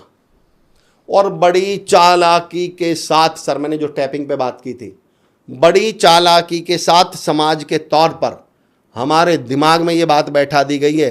पेरेंट्स को बताइए क्या कहा जाता है, बच्चों की तारीफ मत करना वरना बच्चे बिगड़ जाएंगे। इन्हें अच्छी तरह मालूम था कि अगर माँ बाप ने बच्चों की तारीफ करी तो इनके बच्चे गुलाब की तरह खिल जाएंगे। माँ बाप का और बच्चों का बॉन्ड बहुत मजबूत हो जाएगा, ये परिवार बड़ा खुशहाल हो जाएगा, परिवार में शांति रहेगी, परिवार आपस में एकजुट रहेगा, और एकजुट परिवार, शांत परिवार, खुशहाल परिवार तरक्की कर जाएगा। और यही तो नहीं करना तो जड़ में मट्ठा कैसे डाले भाई, डायरेक्ट तो आपको रोक नहीं सकते थे। तो इतनी चालाकी से माँ बाप के दिमाग में बात बैठा दी गई कि बच्चों की क्या मत कर देना तारीफ। अब 24 घंटे बताओ बच्चे माँ बाप किस काम में लगे हुए हैं, बच्चों में टॉन्ट मारने में, बच्चों में कमी निकालने में, उनका कंपैरिजन करने में, तू ऐसा उनको देख, इनको देख। इनको पता ही नहीं कि आपने जहर घोल दिया अपने बच्चों की ज़िंदगी में, बच्चों को दब्बू बना दिया, बच्चों को नेगेटिव बना दिया, से बताएं बच्चों को सोसाइटी के अगेंस्ट कर दिया। बच्चे में सोसाइटी के खिलाफत कहाँ से आती है, जब बच्चों को घर में ये बताया जाता है। आप रोज़ मुझसे ये बोलो, देखो सर एक बड़ी कमाल की बात सुनो, चिते सर आप रोज़ बोल रहे अरे हमारा भाई तुम दुर्वेश जैसे नहीं हो, दुर्वेश ऐसे, दुर्वेश ऐसे। तुम दुर्वेश भाई से मैं मिला भी नहीं हूँ, दुर्वेश भाई का मेरी ज़िंदगी में कोई रोल भी नहीं है, पर मैं बाय डिफ़ॉल्ट दुर्वेश से क्या करने लगूंगा, जेलसी, चिढ़ने लगूंगा, नफरत करने लगूंगा। हाँ। किसी दिन दुर्वेश भाई मिल जाए तो हो सकता है ईंट मार के भी भग जाऊं, जबकि दुर्वेश भाई का तो कोई रोल ही नहीं, दुर्वेश ने तो आज तक मुझसे कुछ कहा ही नहीं। माँ बाप ने सोसाइटी के खिलाफ हमें कैसे कर दिया, फलाने को देख, ढिकने को देख। अब मैं बाय डिफॉल्ट फलाने और ढिकने से चिढ़ने लगा, जबकि फलाने ढिकने को पता भी नहीं है कि कहीं हमारे उदाहरण भी दिए जा रहे हैं। हमें बड़ी चालाकी से अपने बच्चों की तारीफ करने से रोका गया। जबकि मैं पेरेंट्स से एक बात कहता हूँ कि ये जो आप 24 घंटा टॉन्ट मार रहे हो ना, 24 घंटे इन्हें डरा रहे हो, 24 घंटे इनको डांट रहे हो, मैं अक्सर कहता हूँ सर कि खौफ के साए में अगर बच्चे को पाला जाएगा वो बेजुबान हो जाएगा या बदजुबान हो जाएगा। वाह। ऐसा बच्चा या तो बदतमीज होगा या बेजुबान होगा। सेम काम हम टीम के साथ कर रहे हैं। 24 घंटे हमने टीम को क्या कर रहे हैं, तुम ये, तुम वो, तुम ऐसे, तुम वैसे, और हमें क्या लग रहा मैं लीडर बन गया, मैं बिल्कुल काम कर रहा हूँ, मैं बिल्कुल सही कर रहा हूँ। आपकी टीम या तो बेजुबान होगी या बदजुबान होगी। टीम अब टीम बचेगी ही नहीं। आपने टीम ही कोलैप्स कर ली, टीम को ख़त्म कर ली। प्रेज जो है सर, बड़ी चालाकी से हमें तारीफ करने से रोका गया। एक और मैं तमाम लीडर से, तमाम एंटरप्रेन्योर से एक रिक्वेस्ट और करता हूँ। अच्छा, जब मैं इस विषय पे कॉर्पोरेट में सेशन लेता हूँ, ईश्वर की कृपा से सर बड़ी बड़ी कॉर्पोरेट्स में सेशन लेने का मौका मिलता है चितेश सर, तो वहाँ एक सवाल आता है कि सर तारीफ़ कब करें। तारीफ़ तभी तो करेंगे जब कोई परफॉर्म करेगा, जब कोई रिजल्ट आएगा। हम तो रिजल्ट की तो तारीफ़ करेंगे। मैं चित्रेश सर हमेशा कहता हूँ लीडरशिप के ऊपर, जो रिजल्ट आने के बाद तारीफ़ करे वो या तो उसका फ़ैन है या दर्शक है। लीडर का काम रिजल्ट आने के बाद तारीफ़ करना थोड़ी है। विराट कोहली ने 100 रन मार दिए, अब कोच तारीफ़ कर रहा है, तुम क्या कर रहे हो? लाखों फैन कर रहे हैं, दर्शक भी कर रहे हैं, तुम कौन भाई, कौन? कोच का काम था, लीडर का काम था तब तारीफ करना जब मैं लड़खड़ा रहा था, तब मेरे कंधे पे हाथ रखना, चिंता मत कर मैं हूं ना। हमारी समस्या ये है कि हमने डायलॉग, मैं कहता हूं जो तारीफ है सर, जो एप्रिसिएशन है वो पेट्रोल की तरह है। अब आप क्या कह रहे हो, किसी को जबलपुर से दिल्ली आना है और मैं उनसे क्या कह रहा हूं कि आप कार लेकर जबलपुर से दिल्ली आ जाओ, फिर मैं आपको पेट्रोल दे दूंगा। वो क्या बोलेंगे, भाई साहब जब मैं जबलपुर से दिल्ली कार लेकर आई जाऊंगा तो तुम्हारे पेट्रोल को छिड़क के आग लगा के मरूंगा। मैं तुम्हारे पेट्रोल का मैं करूंगा क्या? जब मैं सेंचुरी मार ही दूंगा तो मैं आपकी तारीफ का करूंगा क्या? जब मैं टॉप कर ही जाऊंगा तो मैं फिर टीचर की तारीफ का करूंगा क्या? जब मैं परफॉर्म कर ही दूंगा तो मुझे बॉस की तारीफ का क्या करना है? बॉस तो छोड़ दो, दुनिया ताली बजाएगी। बॉस की या लीडर की मुझे तब जरूरत है जब मैं लड़ खड़ा रहा हूं, परफॉर्म नहीं कर पा रहा हूं, जब कोई मेरे कंधे पे हाथ रख के बोले। मैं इसलिए कहता हूं तमाम लीडर से सर कि अगर मेरी एक बात मान सको तो मेरे हाथ जोड़ के रिक्वेस्ट है कि ये जो आपकी तारीफ का पोस्ट पेड कनेक्शन है इसे प्रीपेड कनेक्शन में बदल लीजिए। ये जो आप बाद में करते हो ना, एक बार किसी से पहले कह के देखो। आप कमजोर बच्चे से टीचर ये कह के देखे, कमजोर बच्चे से, कमजोर सेल्स पर्सन से बॉस बस ये कह दे अब की बार मैं कह रहा हूँ ये अमर जो है ना ये करेगा लड़का कमार, और अमर ने कभी कुछ नहीं करा, और अब अमर को लगेगा है मेरा नाम आ गया, मेरी बात मेरे बारे में। हाँ। सर ने मेरे बारे में कहा है, 4 लोगों के बीच में कहा है। मैं कहता हूं आप एप्रिशिएशन को, इतना कमाल का टूल है सर ये एप्रिशिएशन, इतनी खूबसूरत चीज है ये एप्रिशिएशन। मैं एक उदाहरण दिया करता हूं अक्सर इसके ऊपर कि हम गलती क्या करते हैं। पड़ोसी हमारे घर आके बैठा और हम पहला ही डायलॉग पड़ोसी से क्या बोलते हैं, यार हमारे बच्चे बड़े नालायक हैं, बात नहीं कर रहे थे, बीच में बहुत बोलते हैं। बच्चे को लगता है भाई तुमने इज्जत तो उतार दी, तुमने मेरे पास डिफेंड करने के लिए छोड़ा क्या है, मैं किस चीज को रोकूं। अब वो बच्चा कंधे पे से कूद के जाएगा, वो कहता है इज्जत तो तुमने उतार ही रखी है मेरी, मैं क्या करूं। मैं उल्टा कहता हूं चितेश सर कि मेरे कहने से सिर्फ आप इतना कर लीजिए, बच्चे से कुछ मत बोलिए, आप उस पड़ोसी से बोलिए और पड़ोसी से ये बोलिए कि तुमने दुनिया के बच्चे देखे होंगे बीच में टोकते हैं, बदतमीजी करते हैं। हमारे बच्चे अगर बड़े बैठे हो ना तो बीच में बोल नहीं सकते। अब इज्जत किसकी खतरे में है? बच्चे की। बच्चों की भी इज्जत है सर आजकल। अब बच्चों को लगा बाबा पापा जी ने तो हवा बना दी, मम्मी ने तो इसके सामने मेरी हवा बना रखी है। अब मैं गारंटी देता हूं सर पड़ोसी जब उठ के जाएगा उसके बाद बच्चे को पता चलेगा आपको कि बच्चे ने सोफा गीला कर रखा है, बताएगा ही नहीं, बीच में नहीं टोकेगा, इज्जत किसकी खतरे में। मैं चितेश सर ये कहता हूं कि आप मैं चितेश सर मैं आ गया आपके यहाँ, आप मेरे यहाँ आ गए, मैं आपको उनके यहाँ चाय पिलाने ले गया जिनके यहाँ पिछले 10 साल से चाय पी रहा हूँ, और मैं आपको ले जाता हूं और मैं काका जी से बोलता हूं काका जी 2 चाय बनाना बढ़िया, मेरे दोस्त आए हैं जबलपुर से। मैं गारंटी देता हूं चितेश सर काका जी ऐसी चाय बनाएंगे जैसे रोज बनाते हैं, ऐसे दोस्त रोज आ रहे हैं काका जी के यहाँ।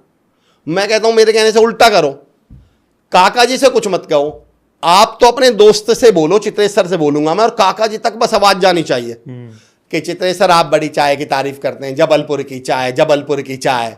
चाय किसको बोलते हैं? हमारे काका जी के यहाँ पी के देखो, काका जी 2 चाय देना। अब इज्जत किसके खतरे में? काका जी, काका की। अदरक चाय उधार मांग के मंगवाए, इलायची कूट कूट के डालेंगे काका जी, 15-20 मिनट से पहले चाय उस पे से नहीं उतरेगी, चूल्हे पे से इतनी पका के देंगे, और कप भी टांड पे से बोन चाइना वाले उतरवाएंगे, ढक के भेजेंगे। इज्जत किसके खतरे में है? काका की। अरे एक बार अपनी टीम को इज्जत दो तो सही। जब आपने पहले ही ऑलरेडी बेइज्जती कर रखी है उनकी, किसी कमज़ोर बच्चे के बारे में, प्रिंसिपल के बारे में सामने कहो तो सही, ये बच्चा अब की बार देखना, ये बच्चा 70% से ऊपर लाएगा। अब बच्चे को लगेगा कि अरे यार मेरी तो 4 लोगों में क्या हो गई, यहाँ तो 4 लोगों में। हम तो एक टर्म यूज करता हूँ मैं तो ऐसे लोगों के लिए, लीडर्स के लिए, सामूहिक बेइज्जती करते हैं। सामूहिक शब्द के साथ ना एक वर्ड जुड़ता है जो मैं बोल नहीं रहा। हमारे यहाँ तो सामूहिक बेइज्जती करी जाती है, और वो सामूहिक बेइज्जती वही है जो मैं वर्ड यूज नहीं कर रहा हूँ। मुझे लगता है आपने छोड़ा क्या हमारे पास। तो एप्रिशिएशन जिस दिन हम समझ गए, ये जो, और ये जो पोस्ट पेड वाला एग्जांपल मेरे मन में आया सर, बहुत साल पहले की बात है। शहंशाह मूवी मैंने देखी, इतनी बड़ी लर्निंग मुझे उससे मिली, मतलब आई लव दैट सीन। उसमें एक सीन है सर, अमरीश पुरी साहब प्रेम चोपड़ा के साथ रेस्टोरेंट में जाते हैं और जैसे ही वहाँ जाते हैं तो वो 500 रुपये एक वेटर को देते हैं। तो प्रेम चोपड़ा बोलते हैं ये क्या था? बोले टिप थी। बोले यार टिप तो खाना खाने के बाद दी जाती है, तुम तो शुरू में ही 500 रुपये लौटाए जा रहे हो। तो अमरीश पुरी जी का डायलॉग सुनो सर। अमरीश पुरी बोलते हैं कि खाना खाने के बाद टिप देना तो फैशन है, रिवाज है, खाना खाने से पहले टिप देना अच्छी सर्विस की गारंटी है। एक बात बताओ चितेश सर, मैं और आप एक रेस्टोरेंट में खाना खा रहे हैं, एक आप अलग टेबल पे बैठे हैं, मैं अलग टेबल पे बैठा हूँ, और एक वेटर सर्विस कर रहा है, उसको सपना आ रहा है कि मैं 500 रुपये देने वाला हूँ खाना खाने के बाद, तो सर्विस तो उसने दोनों को कैसी दी है? एक सी तो दी है। लेकिन जो शुरू के 500 रुपए हैं, अब मुझे एक्सक्यूज मी भैया बोलने की जरूरत नहीं है, निगाह यूं मुंह में नहीं, भैया खड़े, हाँ सर पानी ला दो थोड़ा, सर पानी ना नॉर्मल नहीं, मैं मिक्स करके लाता हूँ सर पानी। और जैसे ही रोटी आएगी, सर नहीं ये रोटी मत, सर रोटी ये वाली मत लेना, मैं सर मिस्सी रोटी निकलवा के ले आता हूँ। जिस दिन हमने इस तारीफ को, लोगों की समस्या ये है कि हम लोग तारीफ को चाहते हैं, जब काम हो जाएगा तब करें। मैं कहता हूँ इसको प्रीपेड कर लीजिएगा, ये मैं मान। और वैसे भी पेरेंट्स के लिए भी बता रहा हूँ सर, और लीडर्स के लिए भी बता रहा हूँ, प्रेज शब्द पे गौर करिए सर। मैंने शब्दों पे थोड़ा बहुत काम किया सर। प्रेज में से पी हटा दीजिए, क्या बचा? रेज। रेज माने होता है पालना पोषना, अपने बच्चों को बड़ा करना। अगर आप किसी को रेज करना चाहते हैं तो सबसे अच्छा तरीका है प्रेज करना। वाह, अप्रिशिएट करें, तारीफ करें। मतलब रेज में पेरेंटिंग जोड़ दो, हाँ जोड़ दो, हाँ तो प्रेज बन गया, प्रेज बन गया ना, प्रेज बन गया सर, क्या बात है। और रेज में सी जोड़ दो चित्रेश सर का, तो क्रेज बन गया। ये वो स्पेलिंग अलग रहेगी पर फिर लोग क्रेज जी सर। तो अमर सर, आपने दो बहुत अच्छी बातें बोली थी। एक बोला था शुरुआत जो हमने की थी कि एक क्लैरिटी होना चाहिए। हाँ जी। दूसरा आपने बोला कि कहाँ ना कहाँ, और तीसरी आपने एक बड़ी विशेष बात बोली थी, मेंटर की। Mentor, yes sir. तो आज कुछ मेंटर प्रेमानंद जैसे भी हैं जी, जो हमारे प्रेमानंद जी महाराज जी हैं, कुछ मेंटर पहले ओशो जैसे रहे जी, और कुछ मेंटर आज आपके जैसे हैं। जी सर। तो एक बिजनेसमैन को बड़े विजन को अचीव करने के लिए किस मेंटर का सहारा लेना चाहिए और किस तरीके से लेना चाहिए, या सबका लेना चाहिए, इस विषय पे थोड़ा सा आपका। देखो सर, ये कमाल का सवाल है आपका। इसमें मेरा जो थॉट है वो थोड़ा सा अलग रहेगा सर। एक्चुअली मेंटर्स को लेके भी जो सबसे बड़ी हमारे यहाँ गलतफहमी पैदा की गई है, वो पता क्या की गई है? बोले जिसने खुद ने 100 करोड़ नहीं बनाए वो तुम्हें कैसे 100 करोड़ बनवा देगा। तो मेरा एक सवाल है, जो खुद IAS नहीं बना वो पढ़ा के किसी को IAS कैसे बना रहा है भाई? जितनी भारत में कोचिंग चल रही है और जो IAS को पढ़ा रहे हैं वो सारे IAS हैं क्या? एक भी नहीं। तो फिर तो कल को आप डॉक्टर के यहाँ जाओगे और डॉक्टर आपको दवाई देगा कैंसर की या TB की, और आप डॉक्टर से पहला सवाल क्या पूछोगे? तुझे हुई है TB? बोले नहीं। अरे बोले जैसे खुद TB नहीं हुई वो दूसरे क्या ठीक करेगा आज तक। अरे भाई, डॉक्टर होने के लिए मेरे TB होना जरूरी नहीं है, TB की नॉलेज होनी चाहिए, TB का इलाज कैसे किया जाता है मुझे वो पता होनी चाहिए। तो जिस दिन हम और आप अगर वैसे भी नोटिस करें ना चित्रेश सर, जितने शानदार खिलाड़ी हुए हैं उनमें एक भी ढंग का कोच नहीं हुआ। जितने शानदार एक्टर हुए हैं एक भी कामयाब डायरेक्टर नहीं है, एक भी, बता रहा हूँ सर, एक भी। देवानंद जैसा कालजयी एक्टर जब डायरेक्शन में आया तो फेल हो गए। अगर मैं राज कपूर साहब को छोड़ दूं, जितने भी कामयाब एक्टर, शानदार एक्टर, जब डायरेक्शन में आए सारे फेल हुए। राकेश रोशन एक एवरेज एक्टर थे, डायरेक्टर बहुत कमाल के हुए। तो ये जो चीजें हैं ये विधा हैं। मतलब मैं इस विषय को थोड़ा सा लिबर्टी के साथ यूज कर रहा हूँ। हम लोग कोई शराब पीता हो और वो किसी से बोलते शराब मत पिया करो, पहला डायलॉग क्या मारते हैं? अरे तू तो खुद शराब पीता है, तू दूसरों को समझा रहा है। मैं उल्टा कहता हूँ सर, जो खुद शराब पीता है इस दुनिया में सबसे बड़ा हक उसको है दूसरे से मना करने का। वो बेशक छोड़ नहीं पा रहा, उसे अपने आप पे कंट्रोल नहीं है, पर उसे ये मालूम है कि शराब पीने से उसका घर बर्बाद हो गया, उसे ये मालूम है उसकी ज़िंदगी बर्बाद हो गई। शराब पीने वाले को सबसे ज़्यादा हक है किसी से ये कहना कि शराब मत पीना। पर हम क्या डायलॉग बाजी मार के निकल जाएंगे, तुम खुद शराब पीते हो, तुम क्या शराब दूसरों के लिए मना कर रहे हो। मेरा पॉइंट जो जहाँ मैं लाना चाह रहा था, मैं वो ये लाना चाह रहा था, आपको ये आइडेंटिफाई करना पड़ेगा। जैसे आपने कहा कि प्रेमानंद जी, मैं एक बिजनेसमैन हूँ तो जरूरी नहीं है मुझे बिजनेस कोच ही मिलता हो। मुझे मेंटोर के तौर पे क्या किसको चुनना है? जो बिजनेस की कोचिंग करवाता हो, जिसने लोगों को, मैं ये कहता हूँ जो खुद पहुंचा हो या नहीं पहुंचा हो से मतलब नहीं है सर, जिसने लोगों को पहुंचा रखा हो। अगर लोगों को पहुंचा रखा है तो इस डायलॉग से बाहर आ जाइएगा कि आप खुद पहुंचे या एक अजीब सा उदाहरण देता हूं, पता नहीं इसका मतलब रिवर्ट कैसा आएगा, कमेंट कैसे आएंगे, मुझे कुछ नहीं मालूम। जब मैंने अपना करियर शुरू किया तो एक ने मुझसे पूछा कि सर आप मोटिवेशनल स्पीकर हो, आप इतनी बड़ी बड़ी बातें करते हो, आप इतनी बड़ी बड़ी बात कर रहे हो, ये आप भी करते हो क्या? मैंने उसको अपना विजिटिंग कार्ड दिया, मैंने कहा इस पर क्या लिख रहा है? बोले जी मोटिवेशनल स्पीकर। मैंने कहा इस पर कहीं डूअर लिख रहा है क्या? डूअर लिख रहा है क्या? मैंने कहा इस पर लिखा ही क्या है? स्पीकर। मैंने कहा तुम तो ये बताओ, जब मैं बोलता हूँ मुझे सुन के क्लैरिटी मिलती है? बोले यस सर। मैंने कहा मुझे सुन के लगता है कुछ करना है? मैंने कहा यार बहुत है यार इतना, तुम कुछ कर जाओ। हम लोग पोस्टमार्टम बहुत करना शुरू कर देते हैं। तो जब आप कोच चुने तो आप कोच उसको चुनिए जिसने दूसरे लोगों को वहाँ तक रास्ता दिया। सर जो मशाल होती है ना, वो इस बात पे डिपेंड करते हैं कि आपको रास्ता दिखा रही है।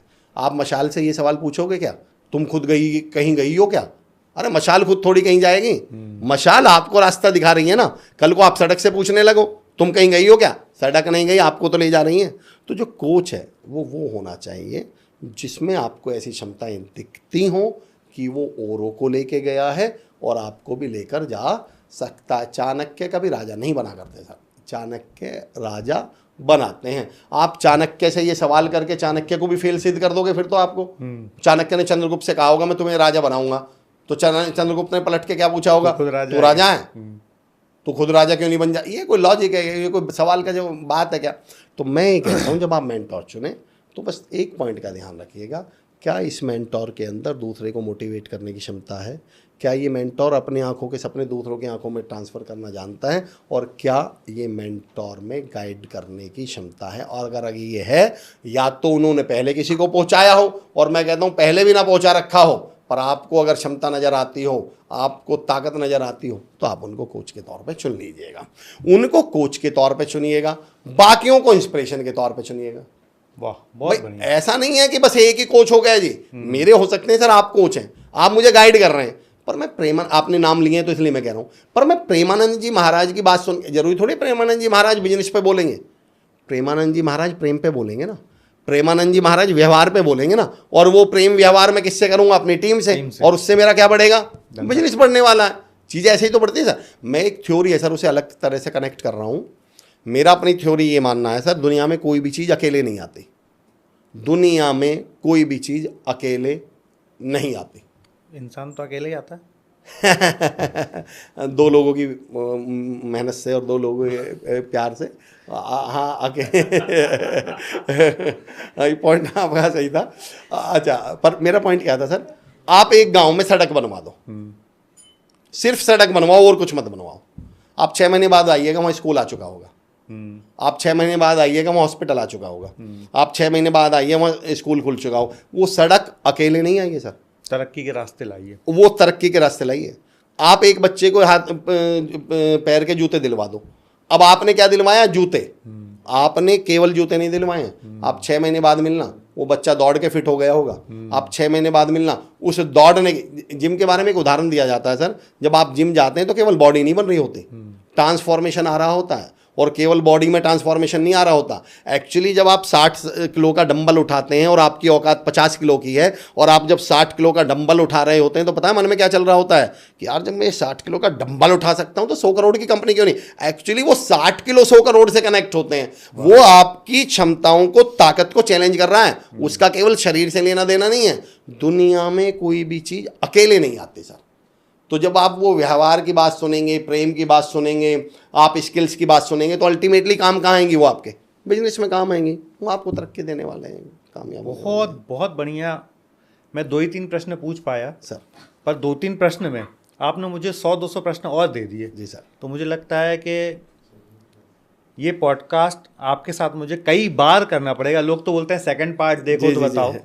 मैं ऐसा बोलता हूं कि ये जो पॉडकास्ट हुआ है, इसको जिस भी बिजनेसमैन ने देखा है जी, जिस भी एंटरप्रेनर ने देखा है, या जो भी ऐसा व्यक्ति जो एस्पायरिंग एंटरप्रेनर भी है, जी जी जी, उसने देखा है, तो वो शायद ये पॉडकास्ट 1 घंटे में देख ही नहीं पाएगा। क्योंकि आपने जो बातें बोली हैं वो एक बार सुनने में तो मेरे भी समझ में नहीं आती हैं, जब वो दिमाग में प्रोसेस होती है जी जी जी, तब समझ में आती है। तो जितने भी लोग ये पॉडकास्ट यहाँ तक देखे हैं, मतलब वो सच में इस पॉडकास्ट को बड़े दिलचस्पी से सीखने के लिए देखे हैं। तो इस पॉडकास्ट को 2 बार 3 बार और देखिए और नोट्स बनाइए और अपने जीवन में परिवर्तन लाइए। और हम लोग ज़रूर अमर सर के साथ और कई बार बैठना चाहेंगे। मैं तो दोबारा नहीं, कई बार बैठना चाहूँगा, क्योंकि मुझे भी आज जीवन में बहुत सारी नई लर्निंग मिली, और मुझे भी ऐसा लगा कि जो चीज़ें आपने आज बताई उनको मैं अपने जीवन में सुधार करूँगा, तो 100 करोड़ क्या 1000 करोड़ बनाना भी बड़ा आसान है। तो मैं सर पहले तो बहुत बहुत आभार व्यक्त करता हूँ। और एक तो डायलॉग होता है दोस्तों, और एक सच्चाई होती है। एक्चुअली एक तो ये होता है कि आज मैं इस कुर्सी पर बैठा हूँ सर की वजह से। एक्चुअली सच में ही मैं अगर इस ऑनलाइन की कुर्सी पर बैठा हूँ, इस माइक के पीछे किसी भी प्लेटफॉर्म पर अगर आप मुझे सुन पा रहे होंगे, अगर किसी एक शख्स को उसका श्रेय जाता है तो वो हैं आदरणीय चित्रेश सोनी सर। सर इस लाइन के साथ मैं आज का मतलब मैं अपनी तरफ से ख़त्म करना चाहता हूँ कि मैं तो एक बेमोल सा पत्थर था यारो, तुमने मुझे खरीद के अनमोल कर दिया। बहुत बहुत शुक्रिया सर, बहुत बहुत आभार आपके प्यार के लिए, आपके गाइडेंस के लिए। धन्यवाद सर। बहुत मज़ा आया सर, देखने वालों को भी बहुत मज़ा आया होगा, मुझे तो विशेष मज़ा आया ही है। और आपके लिए कुछ लाइन मैं भी बोलना चाहूँगा क्या कि जब पहली मुलाकात आपसे हुई थी ना, जी तो अमूमन किसी के साथ 2-4 घंटे बिताने के बाद जो करंट महसूस होता है आदमी में, जी सर, वो आपके हाथ मिलाने के तरीके में महसूस हो गया था और उससे ही समझ में आ गया था कि यार ये अमर जी को तो है ना बहुत अमर करने के लिए बस एक छोटे से प्रयास की जरूरत है प्लेटफॉर्म पे लाने की, और वो काम जैसे ही हुआ तो आज अमर जी के किस्से सब जगह अमर होते जा रहे हैं। आप सर लिटरली, ये रिकॉर्ड चल रहा है क्या?